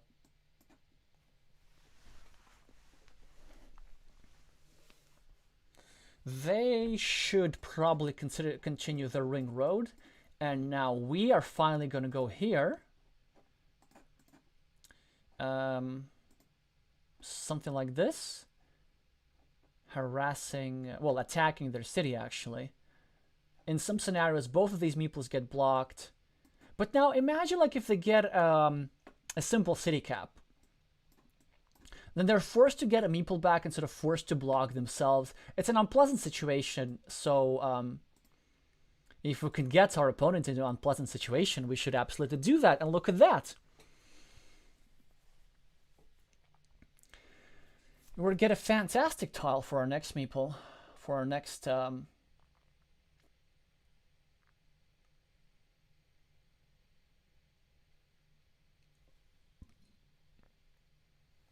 So,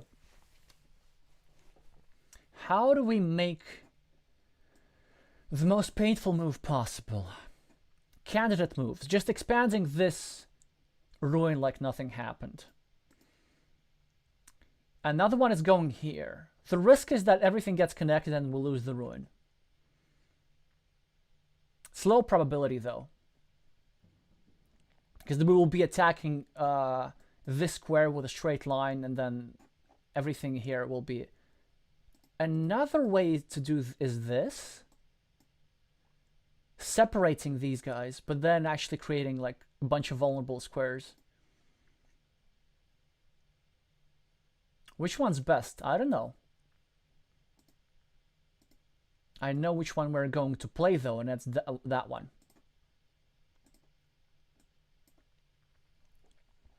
Because I'm also preparing to like put pressure on this square.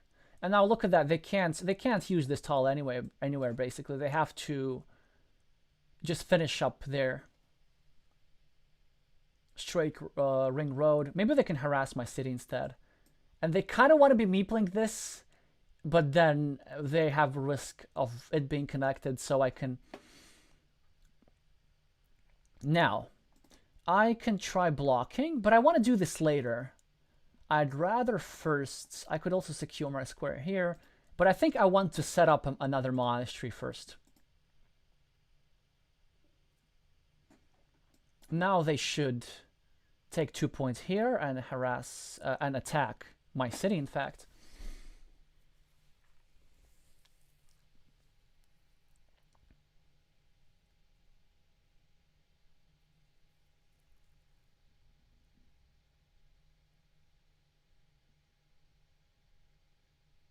It's a double-edged position. It's not clear. Like, it will depend a lot on who gets the tiles that we need.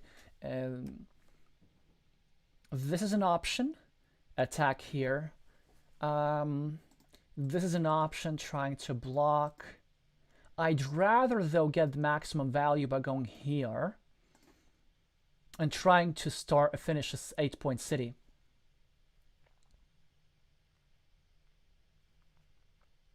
Because then they're sort of forced to either connect to my ruin or connect here, in which case, in either case, I'm doing just fine there. Yeah, they connect here. I still have one. Oh, wow. I think you have to meeple this, because then I'm threatening this kind of stuff, and then what? And then what you gonna do?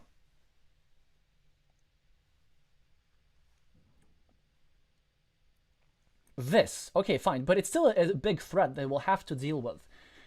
1, 2, 3, 4, 5, 6. So there's the problem that we're facing. I think now I'll have to attack this city. And there's still plenty of straight lines. But if they get a curve, I give them a ring road.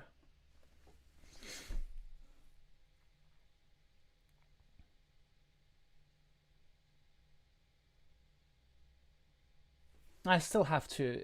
I can't afford the ring road. I have to do this. Look at that. works like a charm. So we will be blocking. I think it's worth. Well, that's a good question. Maybe it's worth more than the monastery because there will be still 3 monasteries with which I can go here. A move for them is to continue their city at the bottom and then trying to protect the square indirectly, in which case I will definitely take the 2 point. I will place the monastery here because it will also allow me to take the 2 points. Well, actually, no. Wait. The indirect defense will be horrible for them because they want a straight line. Yeah, that's a mistake from them because now they're taking away from themselves the blocking the staving tiles. They're taking away 5 monastery tiles. So, but that's like the thing that even some master players rated over 700 don't know about indirect defense. That's actually they're kind of hurting themselves more than helping. So now they take the 2 points here.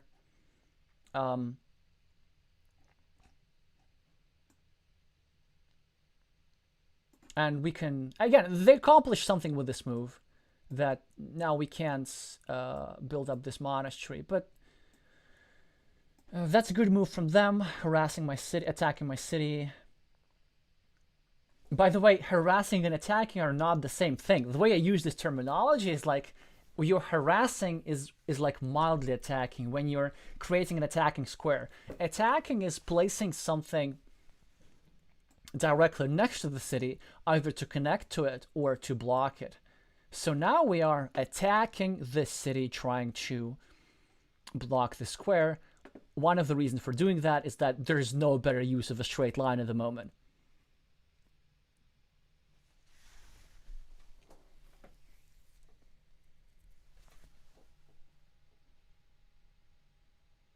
Okay, so they now finish this. Now we need to decide what to do. We could go here, which is like rather nice, because then there will be only 1 tile left that fits here. But I think it's better just to get a meeple back for now, and then do it with a different tile. I'm not adding a tile here because this city is about to get blocked. So I'm going to save this square first and only then put something here. Unfortunate. Oh, I think they had a chance to save their city. No. But now I'm getting the tile that they need. And so this is permanently blocked. And also there is a threat of... There is now a threat of this.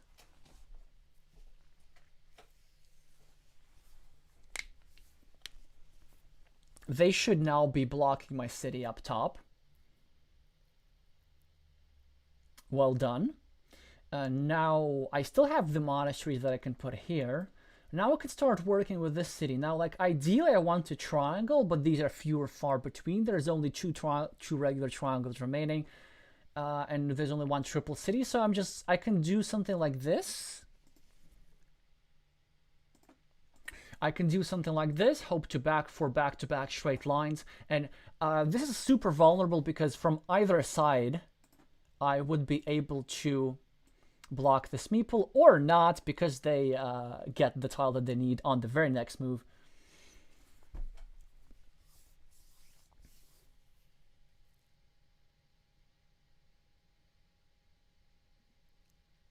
Now it's a question. We need to evaluate the position. Also, like, we're not having a big advantage or anything. So, well, -2, 1, 2, 3, 4, 5, 6, 7, 2, 2 equal 7 versus 1 plus 6, what plus 4, -1 plus 3, 4 versus 7 plus 6, 8 versus 7. So we are at +7, and extra 2 spots where we get to get a meeple back. Actually, it's a big advantage. It's a big advantage. So how do we win this cleanly?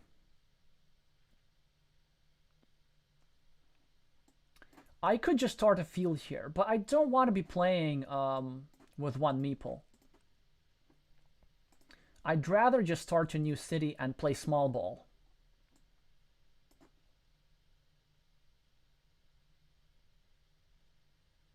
They could quite reasonably attack me here. But that's fine because they're still spending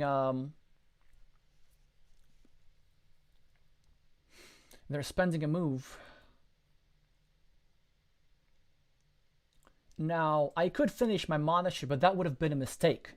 It would be way too impatient. You gotta wait for a monastery, and if it doesn't come, it doesn't come. There's still 3 monasteries remaining. This spot is virtually unblockable, so we should be waiting and waiting and waiting. Now, the next question is, that was a very good move because it's threatening stuff.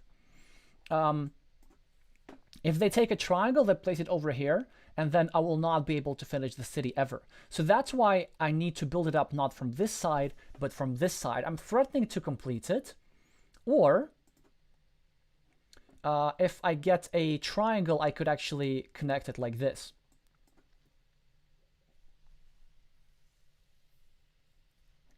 That's a strong move. They're now trying to block my meeple, and there's not much that I can do about this. They're also doing it correctly because 1, 2, 3, 4, well, there are plenty of straight lines remaining. Now, what's the best move? I could go here to try block the blocking square. But in fact, there are very few tiles to do so. So I think the best move for me is to simply go here and try to like to block an attacking square for this city. Because I only need to get 1 meeple back.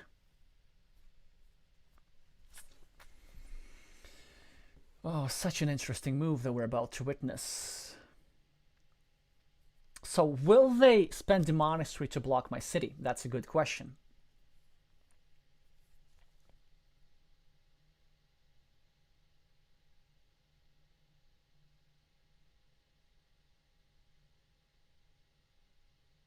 I probably would.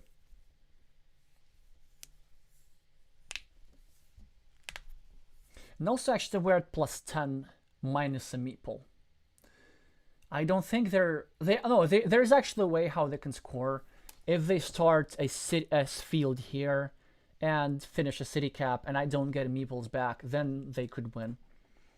But a game-winning tile for me would be any of the 2 remaining monasteries over here. Any of the, like if I get any of these meeples back, this would seal the deal.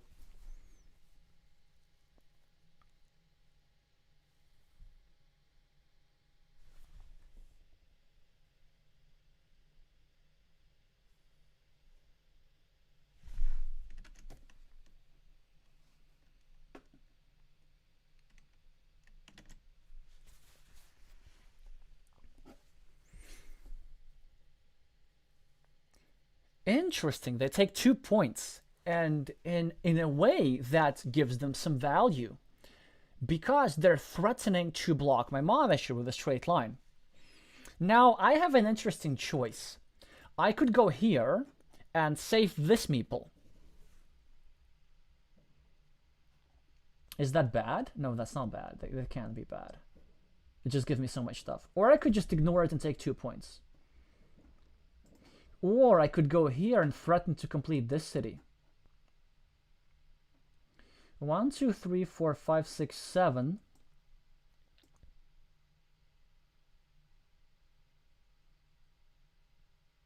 There are 3 tiles that fit here. How can this be bad?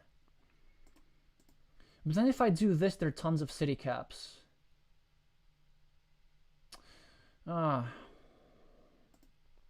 3 beautiful tiles that fit here. And this is almost unblockable. Okay, this can't be wrong. Well, the run out of the tiles begs to differ. So like, no, I finished neither of my cities.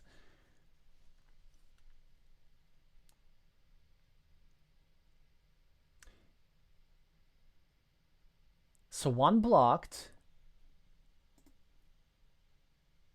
Now I could go here, hoping to finish my monastery with a city cap. 1, 2, 3, 4, 5, 6, 7, 8. 9. 1, 2, 3, 4, 5, 6, 7, 8, 9. It's not such a bad idea. Because now I have like a huge number of actionable tiles.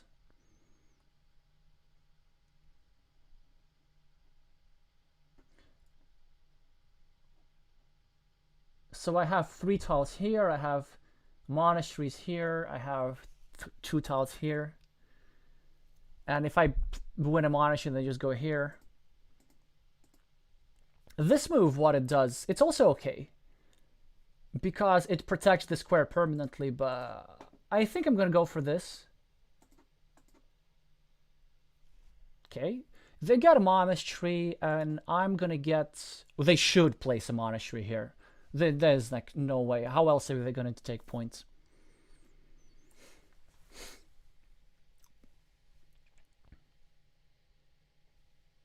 So I think I'm now at +8. They're going to place a monastery there and equalize. And I cannot possibly imagine any other move for them. Because if they don't do it, I just take a monastery myself.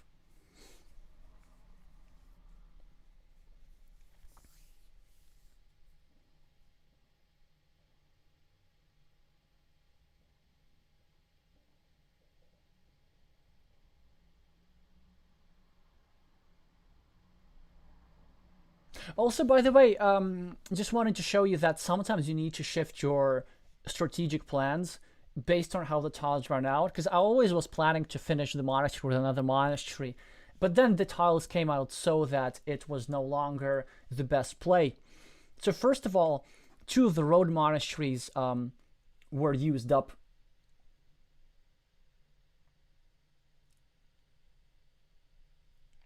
Which means like which means that this stuff has become blockable. And also now finishing, wow, it's not a bad move actually. It's not a bad move at all. Well, because here's what I was planning to do. I thought he would go for 8 points, and then I would go for 9 points in the field. So let's say he scores 9. Okay, so now he scores 6. So now at +4, and now we get 1 and 1. So sort of he was anticipating that I'm going to finish the monastery, so he decided that a 9-point field is worth more than 8-point monastery, and like from that perspective he's correct. And ooh, and he adds 1 point and also attacks this guy. Nice. Also, you could say that I could go here and attack this city, but remember there are no curves remaining, so we can't do that. So the best thing that we can do is go here.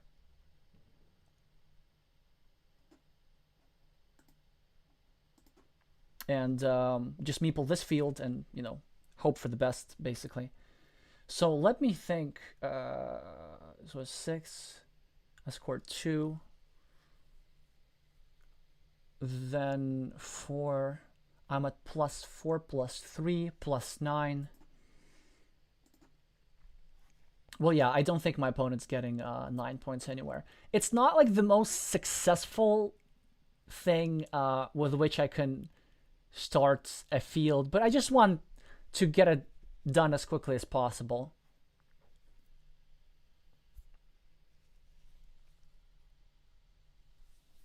Yeah, so one of the reasons why I chose to finish it not with a monastery but with a city cap is because there was already another good monastery spot on board. And so I had a huge number of actionable tiles. I had 2 tiles to finish the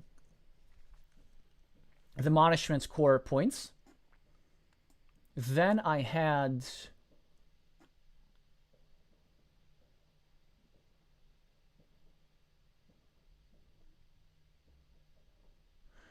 then I had still like this is a spot that either I or my opponent can use, a spot for an 8-point monastery, and of course the 3 tiles that my opponent has now just reduced to 2, which is why I think this is not the best move. They gotta be more patient.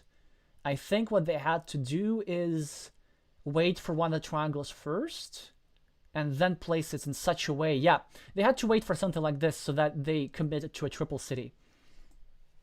And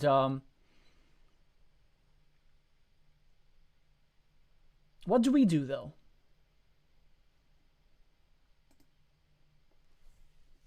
There's one city cap, if I'm not mistaken. I'm pretty sure I'm not mistaken. There's one city cap.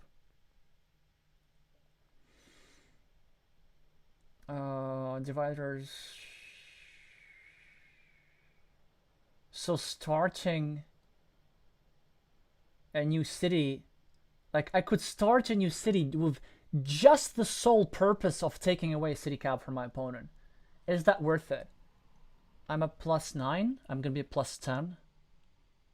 And there's no way they're having 10 points. Yeah, believe it or not, I'm going to... So the remaining tiles are city cap, triangle, triangle, triangle with road.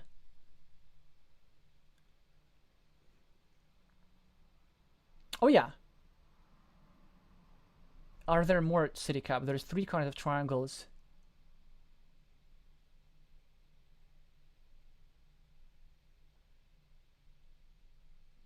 And a straight line?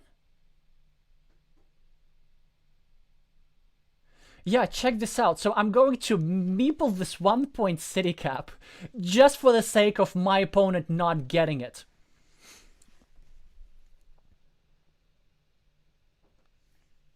All right, so as you see, like a textbook example, now my opponent, so last move, he like protected my city, and then he was not able to use this tile as a blocker, and so now I actually ended up finishing my city.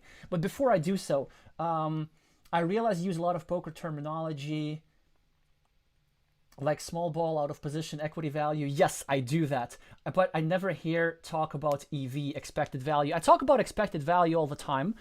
Also, sometimes expected value and equity are used synonymously, but I use them differently. I mean, yeah, I do use EV quite a lot.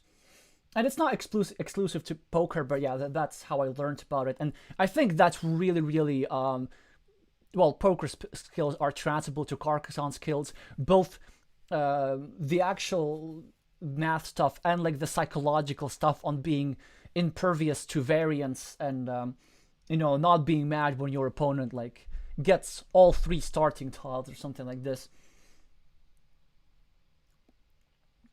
Oh yes, perfect. Thanks, Elias, for explaining the evil hamster situation. That's an example to that. I actually mentioned this early in the stream. Yeah, so I do get this super high impact tile. My opponent's got a city cap, and you see this meeple, it was just designed to prevent them from scoring 1 point in case they draw the city cap. So that was a defensive meeple placement. The utmost greed. Not greed, but like stinginess, because I don't want to give away points for my opponent.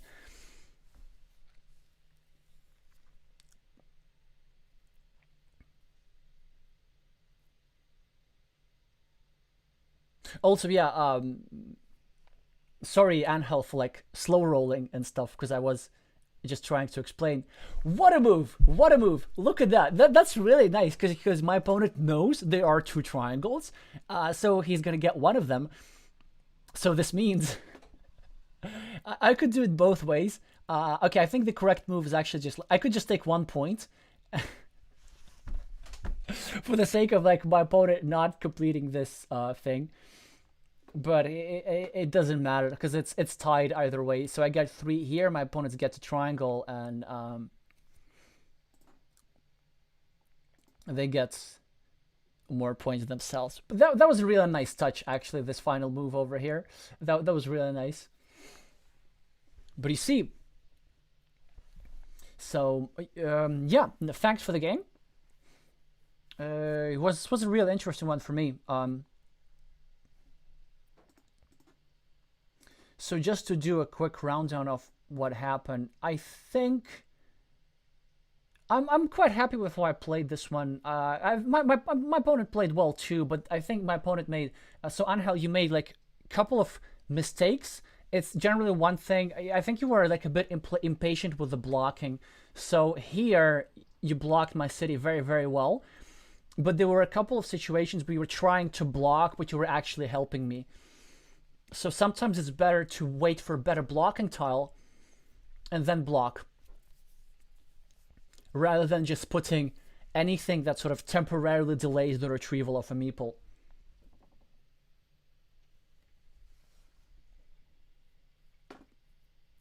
And so we end up with plus 21 as a result of this big city, but that also wasn't necessary. So that's one lesson that we can kind of learn from this game is sometimes like how you block matters a lot at the sort of higher level of play. Well, that was actually a really nice move from Angel here, anticipating a 9-point field and taking a 9-point field instead of an 8-point monastery, just so that I don't take that. Now, there were a couple of other moves. I think a successful decision on my part was not to try and complete this city, but instead go for blocking this square instead. And as I told you, the city ended up being 8 points and the monastery equaling 7 points. So actually in this mini battle, it managed to prevail over the monastery, although I expected it to be the other way around. Now, well, here with the blocking, I got a bit fortunate. We ended up blocking each other, and at the end of the game, when I was kind of slightly ahead all the time, to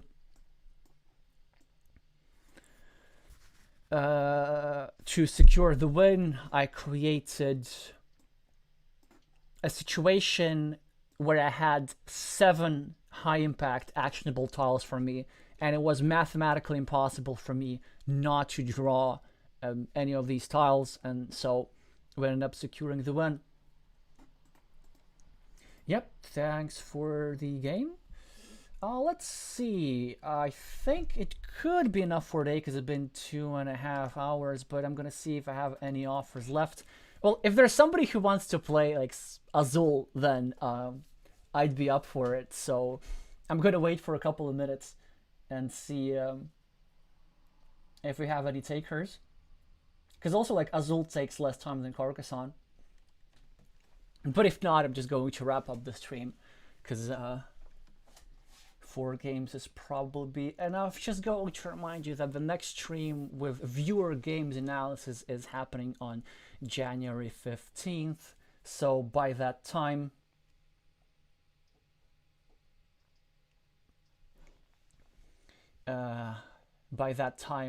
do send me games to analyze. I already got a couple of submissions, so I'll stick to 3 or 4 games, because like yesterday we had a stream where I analyzed 3 games and it took 2 hours. It roughly takes 40 minutes to talk through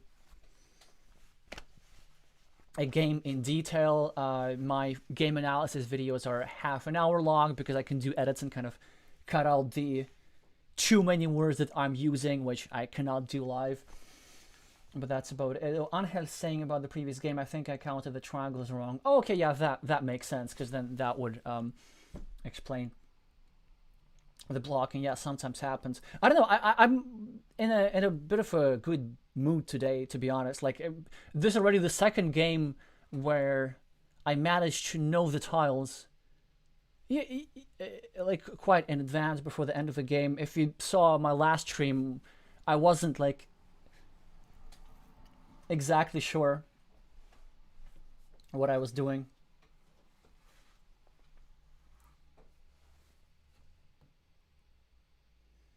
I mean, Elias saying your AZUL LO is 100. I mean, I do happen. Well, oh, okay. Oh, okay. Peachan's inviting me to AZUL, so you were first. So okay, for some of you maybe who are not familiar with the game, that could be like not as interesting, but there are some Carcassonne related concepts. So for those of you who are not familiar with AZUL, it's basically a game where you have to select tiles and you score points for how neatly they are arranged. You score more points if they're arranged neatly in rows or columns, and As you fill your rows with tiles, then they get transferred to your scoring sheet, and on your scoring sheet, you see the colors. They kind of get transferred to the space with that corresponding color, and you'll see a lot of Carcassonne analogies. So first of all, this is like really lucky run out for P-Chan here, because like he will be able to complete his bottom row. Now, what can we do about that?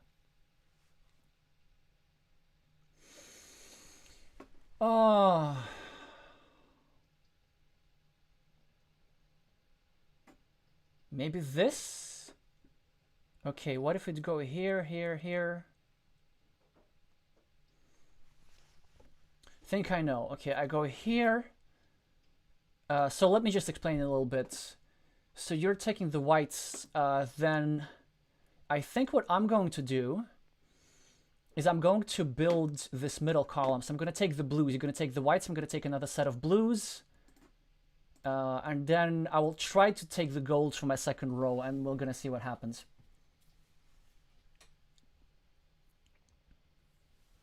Okay, you're taking the red tile. That's fine. We could go here, here. I could take the golds first, actually. So if I take the whites, I force you the whites. I take the golds. I take the blues. If you take the gold, I take the reds, you take the reds, I take the black, so that's not going to work. So I think I can do this, but if I do this, my opponent's going to take the whites, I'm going to take the whites. Now I'm going to take the golds. Wait, okay, so if I do this, he takes the golds, I go there.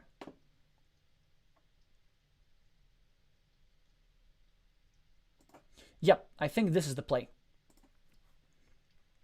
So the idea is this: there are certain colors that like both I and my opponents need, and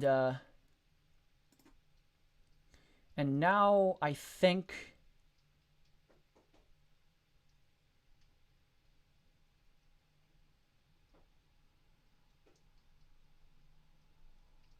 yeah. It seems to be all right. So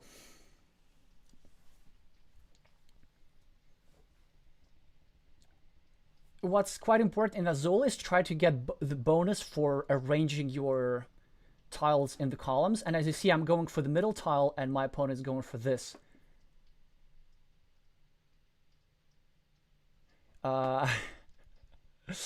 So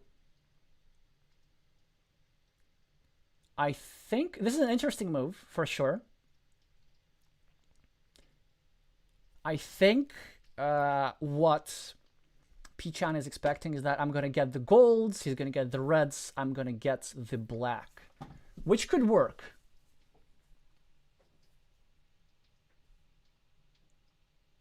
However, I'm going to get the reds instead, force him to get the golds, and I'm going to get the black. And the problem for P-Chan here is that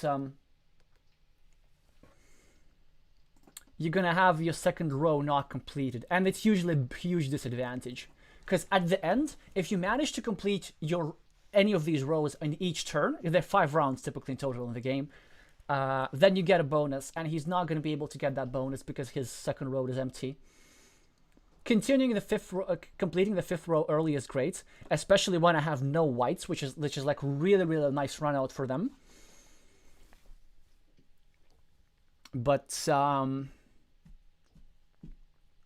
even though like it's quite an unfortunate run out for me, it will be a difficult situation for my opponent. So now, AZUL strategy-wise, I'm not used to explaining this, but at the start of each round, you kind of want to count up the total number. Aha.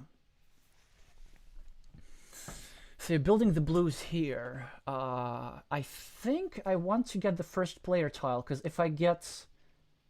Although I could get this... So I want blacks at the bottom for sure. But I think first I want to get the first player tile, because I'm going to need this anyway. And then I'm going to try and take the golds here, the blacks here, the gold here.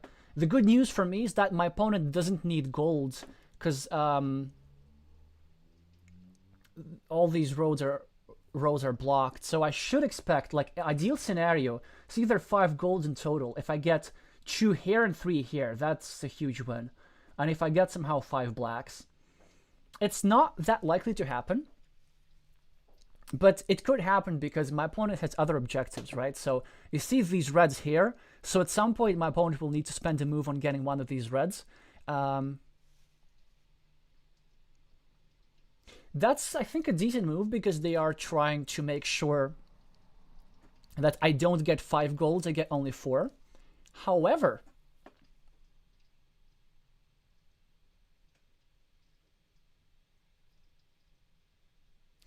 what could happen is they're not going to get an adjacency bonus for the red. Because they could take a red and place it up top. And then they get an extra point for the red being close to the black. But the gold is not close to the black, so it's only 1 point. Alright. I think I should start scoring with the blacks. And then the idea is that I'm filling up my bottom row, and then at some point... Oh, so they're trying to take this away from me. Okay. If you want to play like that, that's fine. But I think I can take a black... No, I'm going to take the golds first. Although, wait a second. I could also take the golds here. No, it's fine. So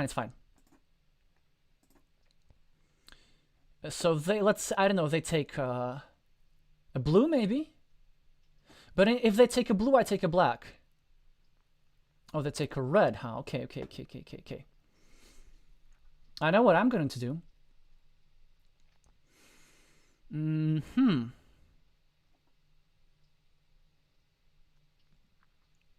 So if I take this, I'm kind of forcing them to take the blues.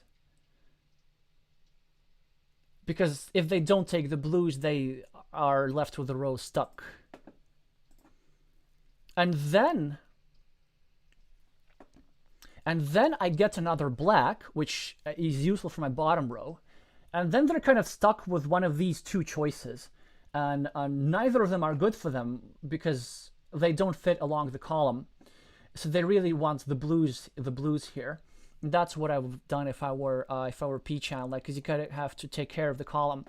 And for me, either of these groups are good. Either I place 3 reds in my third row and then I just score 1 point for completing, or I take the 2 golds and I prepare to score a good number of points in my next round. Yeah, I will be blocking 3 rows, which is a problem, but I have this first player tile.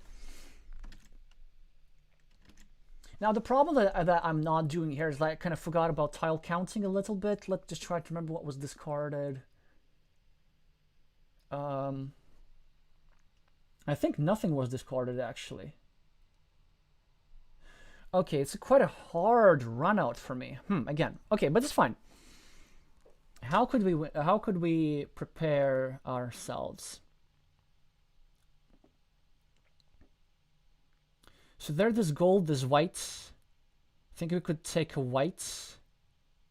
So we need 1 black, 2 whites, 1 gold, 2 blues, 1 gold, something like this. It's all doable in this round. It's all doable. I know. Let's start with 1 white. Yeah.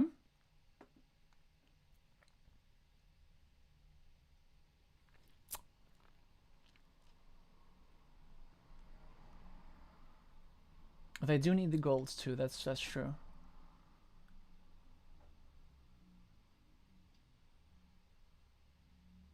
You know what? I'm gonna let them have the red. Yeah, I'm gonna let them have this. Because actually I want them to have that. So that on my last round, I want them to have the first player tile for the penultimate round, so that I can grab the first player tile for the last round. And now I should still be able to grab 2 whites at some point, I think. And then free up all my rows. I will end up with a couple of points in the floor line, and that's fine. With quite a few points in the floor line actually. So I need only one black, so I can postpone taking the blacks until the very, very last moment. And then I need whatever here, ideally one gold, one of these 2 golds, because it's going to give me a nice adjacency bonus.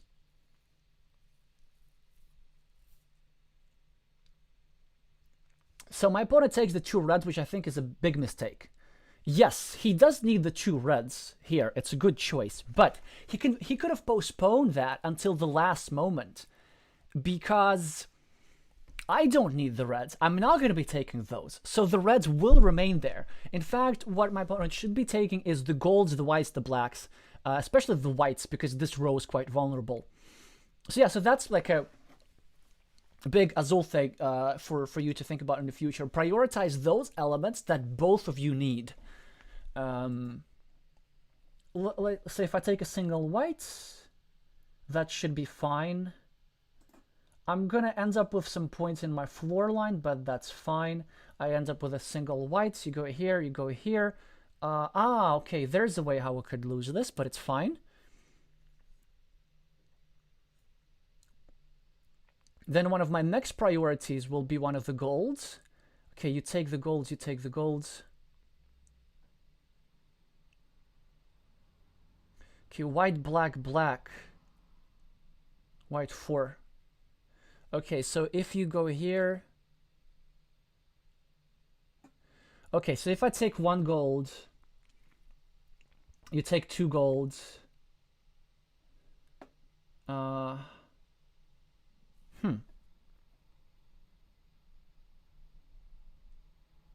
If I take 1 gold, then you take 2 golds, then I'm kind of in a bad position.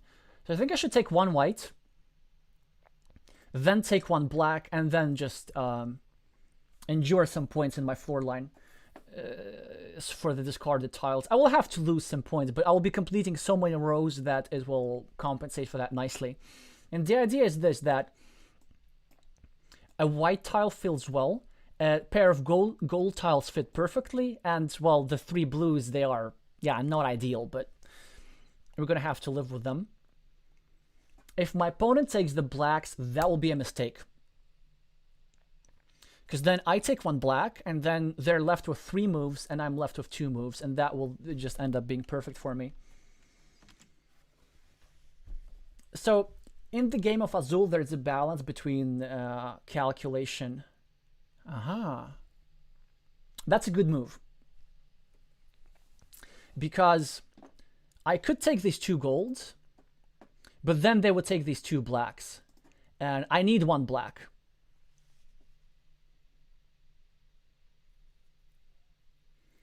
So in fact, they're just forcing me to discard these 3 blues in the floor line. And well, actually, how badly do I need this 1 black tile, huh?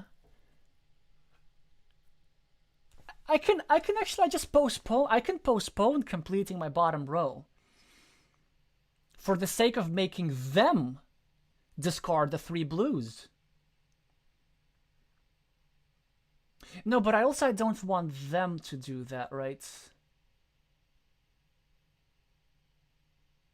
That. You know what? No. We have to do this. It's very nice to complete all your stuff.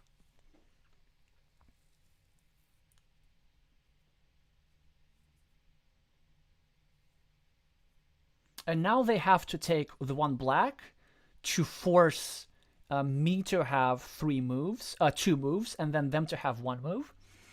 And then I will be forced to discard the 3 blues in the discard pile, lose 4 points.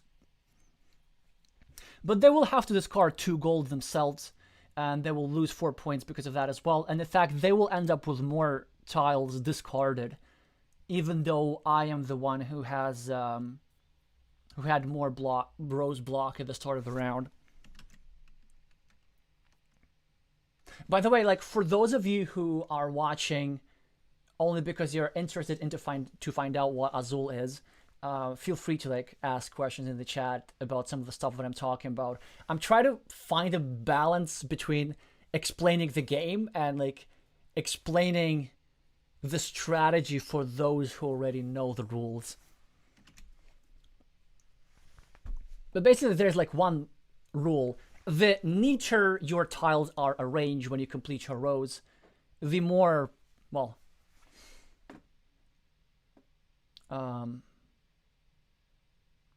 the better. By the way, I now took the white tiles because my opponent could fit the white tiles in the third row, and I want to force them to discard the tiles and lose 4 points. So we end up with the same number of discarded tiles. They are starting the penultimate round. And I have a column completed, and they still have to find 4 blues to complete their column. And it'll be very hard to do.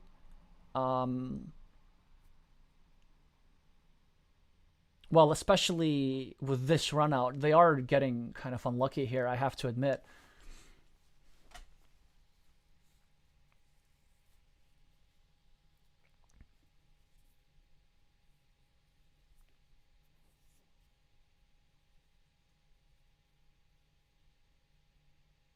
I think they should take the 3 blacks and place the 3 blacks in their third row. This is not such a bad choice, actually.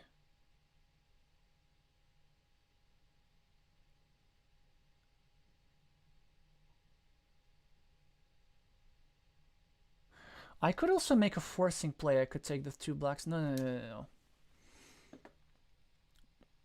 I think my goal will be to simply try and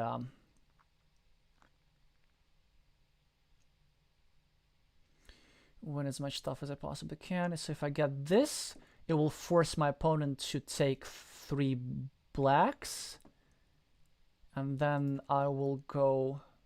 Well,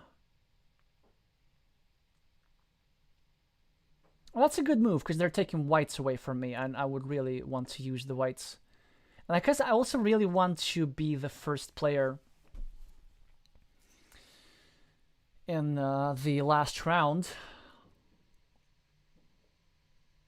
just to seal that game.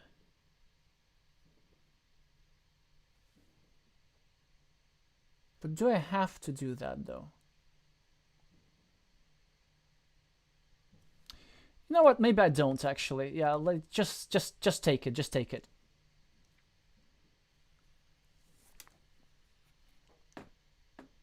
Then there's this. I'm just gonna take the stuff that I want.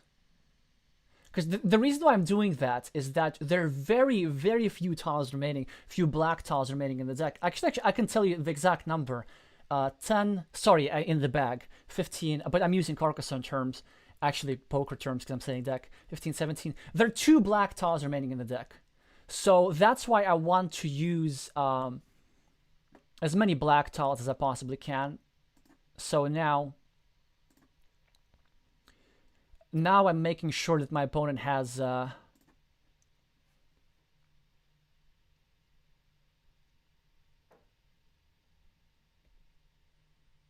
3 moves, and I have only 2 moves, so I don't lose too many tiles from the discard pile. They have to take the 2 blues, or the 3 blues, because otherwise I take them.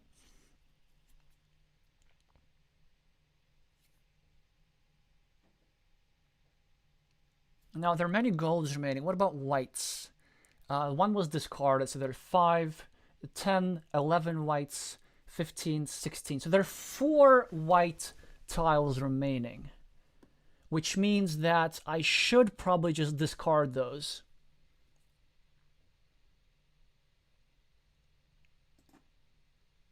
Yeah, I should discard those. Like, here they won't do much. There are lots of blues, lots of golds, lots of reds. Well, lots of blue, lots of gold, lots of red. That we're going to see in the last round. So I think I'm going to do this, just so that they don't manage to score points. Then I'm going to force to discard them the golds. Losing 3 points is fine here. Actually, I might just place the red in the bottom row, because how many reds are there? The one was discarded, I think. So there's 4, 5, 6 from the discarded. There's 6 more red tiles remaining. So then I think it's relatively safe to put here and try like create some sort of threats. Yeah, I think why not? Although maybe a more precise play would have been just dumping them in the floor line and having completely open an open floor. Yeah, actually, yeah, because there are going to be a lot of blues and golds. Oh, so there's 7 reds remaining. I must have miscounted something. So now the thing that they have to take is not the reds, but the 2 whites, because I can complete my row. And I can still have the 4 reds to complete my bottom row, although it doesn't matter that much. It was basically just to prevent me from losing a point. I'm going to complete my second row to make sure that the game ends. Because the game ends when one of the players, at least one of the players, completes a row, a line. At some point, they would have to take one of the blues. I would want to take 3 reds at some point, if I can, to place them in my third line.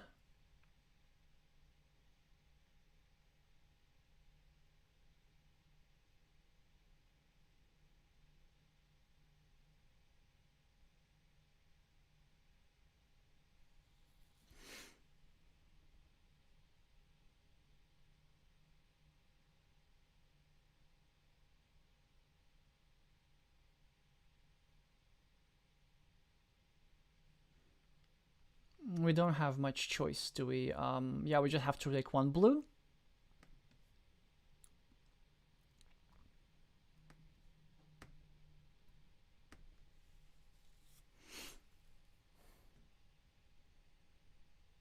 They're gonna have to take 1 blue too.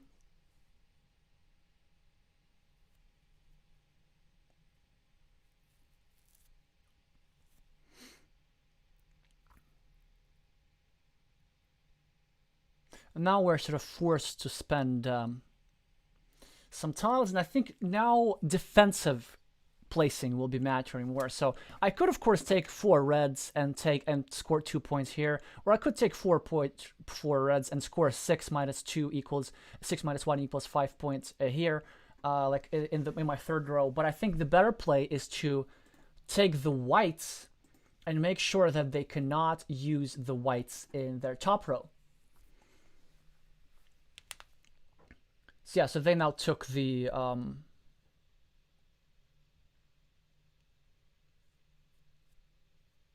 blues. Now here is just a simple math calculation. So if I drop the black, I get -1, they get the blues, they get +3, I get the gold, so I'm at net -4. But if I take the blues myself, I place them in the third line, they take the blacks, they take the blacks, they drop it, I drop that, I'm also at -4. However, there's a way for me to be at only -3. If I take the blues and put them in the floor line, I'm at, or even at just -2, because I lost 3 points. My opponent's going to take a single black, lose 1 point, so I lost only 2 points. And then I take the golds and take 0 points. So it's just like a matter of calculating, you know, like you get this, I get that. Alrighty, well, thanks for the game. Yeah, so I think that the first round, like it was a very good idea for you to place the three whites in the bottom column and all that stuff. That was like really nice to find this, then sort of hope for the blues. But I think the thing that you did, the stuff that lost you the game was in the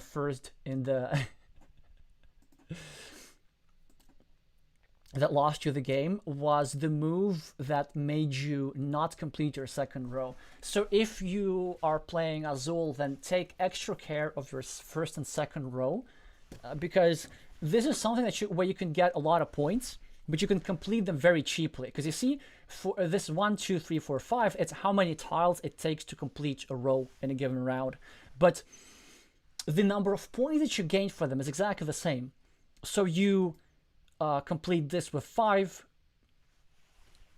stones and you get 1 point, and you complete this with 1 stone and you also get 1 point, and then eventually you get more points for adjacency bonuses. And like typically this is a very, very typical AZUL setup at the end, because I have 2 completed top rows, 3 completed, no, I have like 2 completed top lines, so 1 completed every round, then only partially completed 3rd row, and then 4th and 5th there's just a little bit at the end, enough to get the extra 7 bonus points for the complete column. So as I see, I ended up losing more points in the 4 line, but ended up having a lot of adjacency bonuses by completing the different columns, by completing the different rows, like over here especially. Right, well, thanks to everybody for the games. Let me just check the chat real quick. Probably should be enough for today because it's 5. Yeah, I hope you have like a great 2023 with everything. I wish everybody higher elos and lots of enjoyment in Carcassonne, and most importantly, a very good Carcassonne to life balance. I hope you play in just the right amount and not too much. And I wish that to myself as well, for sure. It was great to have you all here. Thank you so much for watching, and I'm gonna see you soon.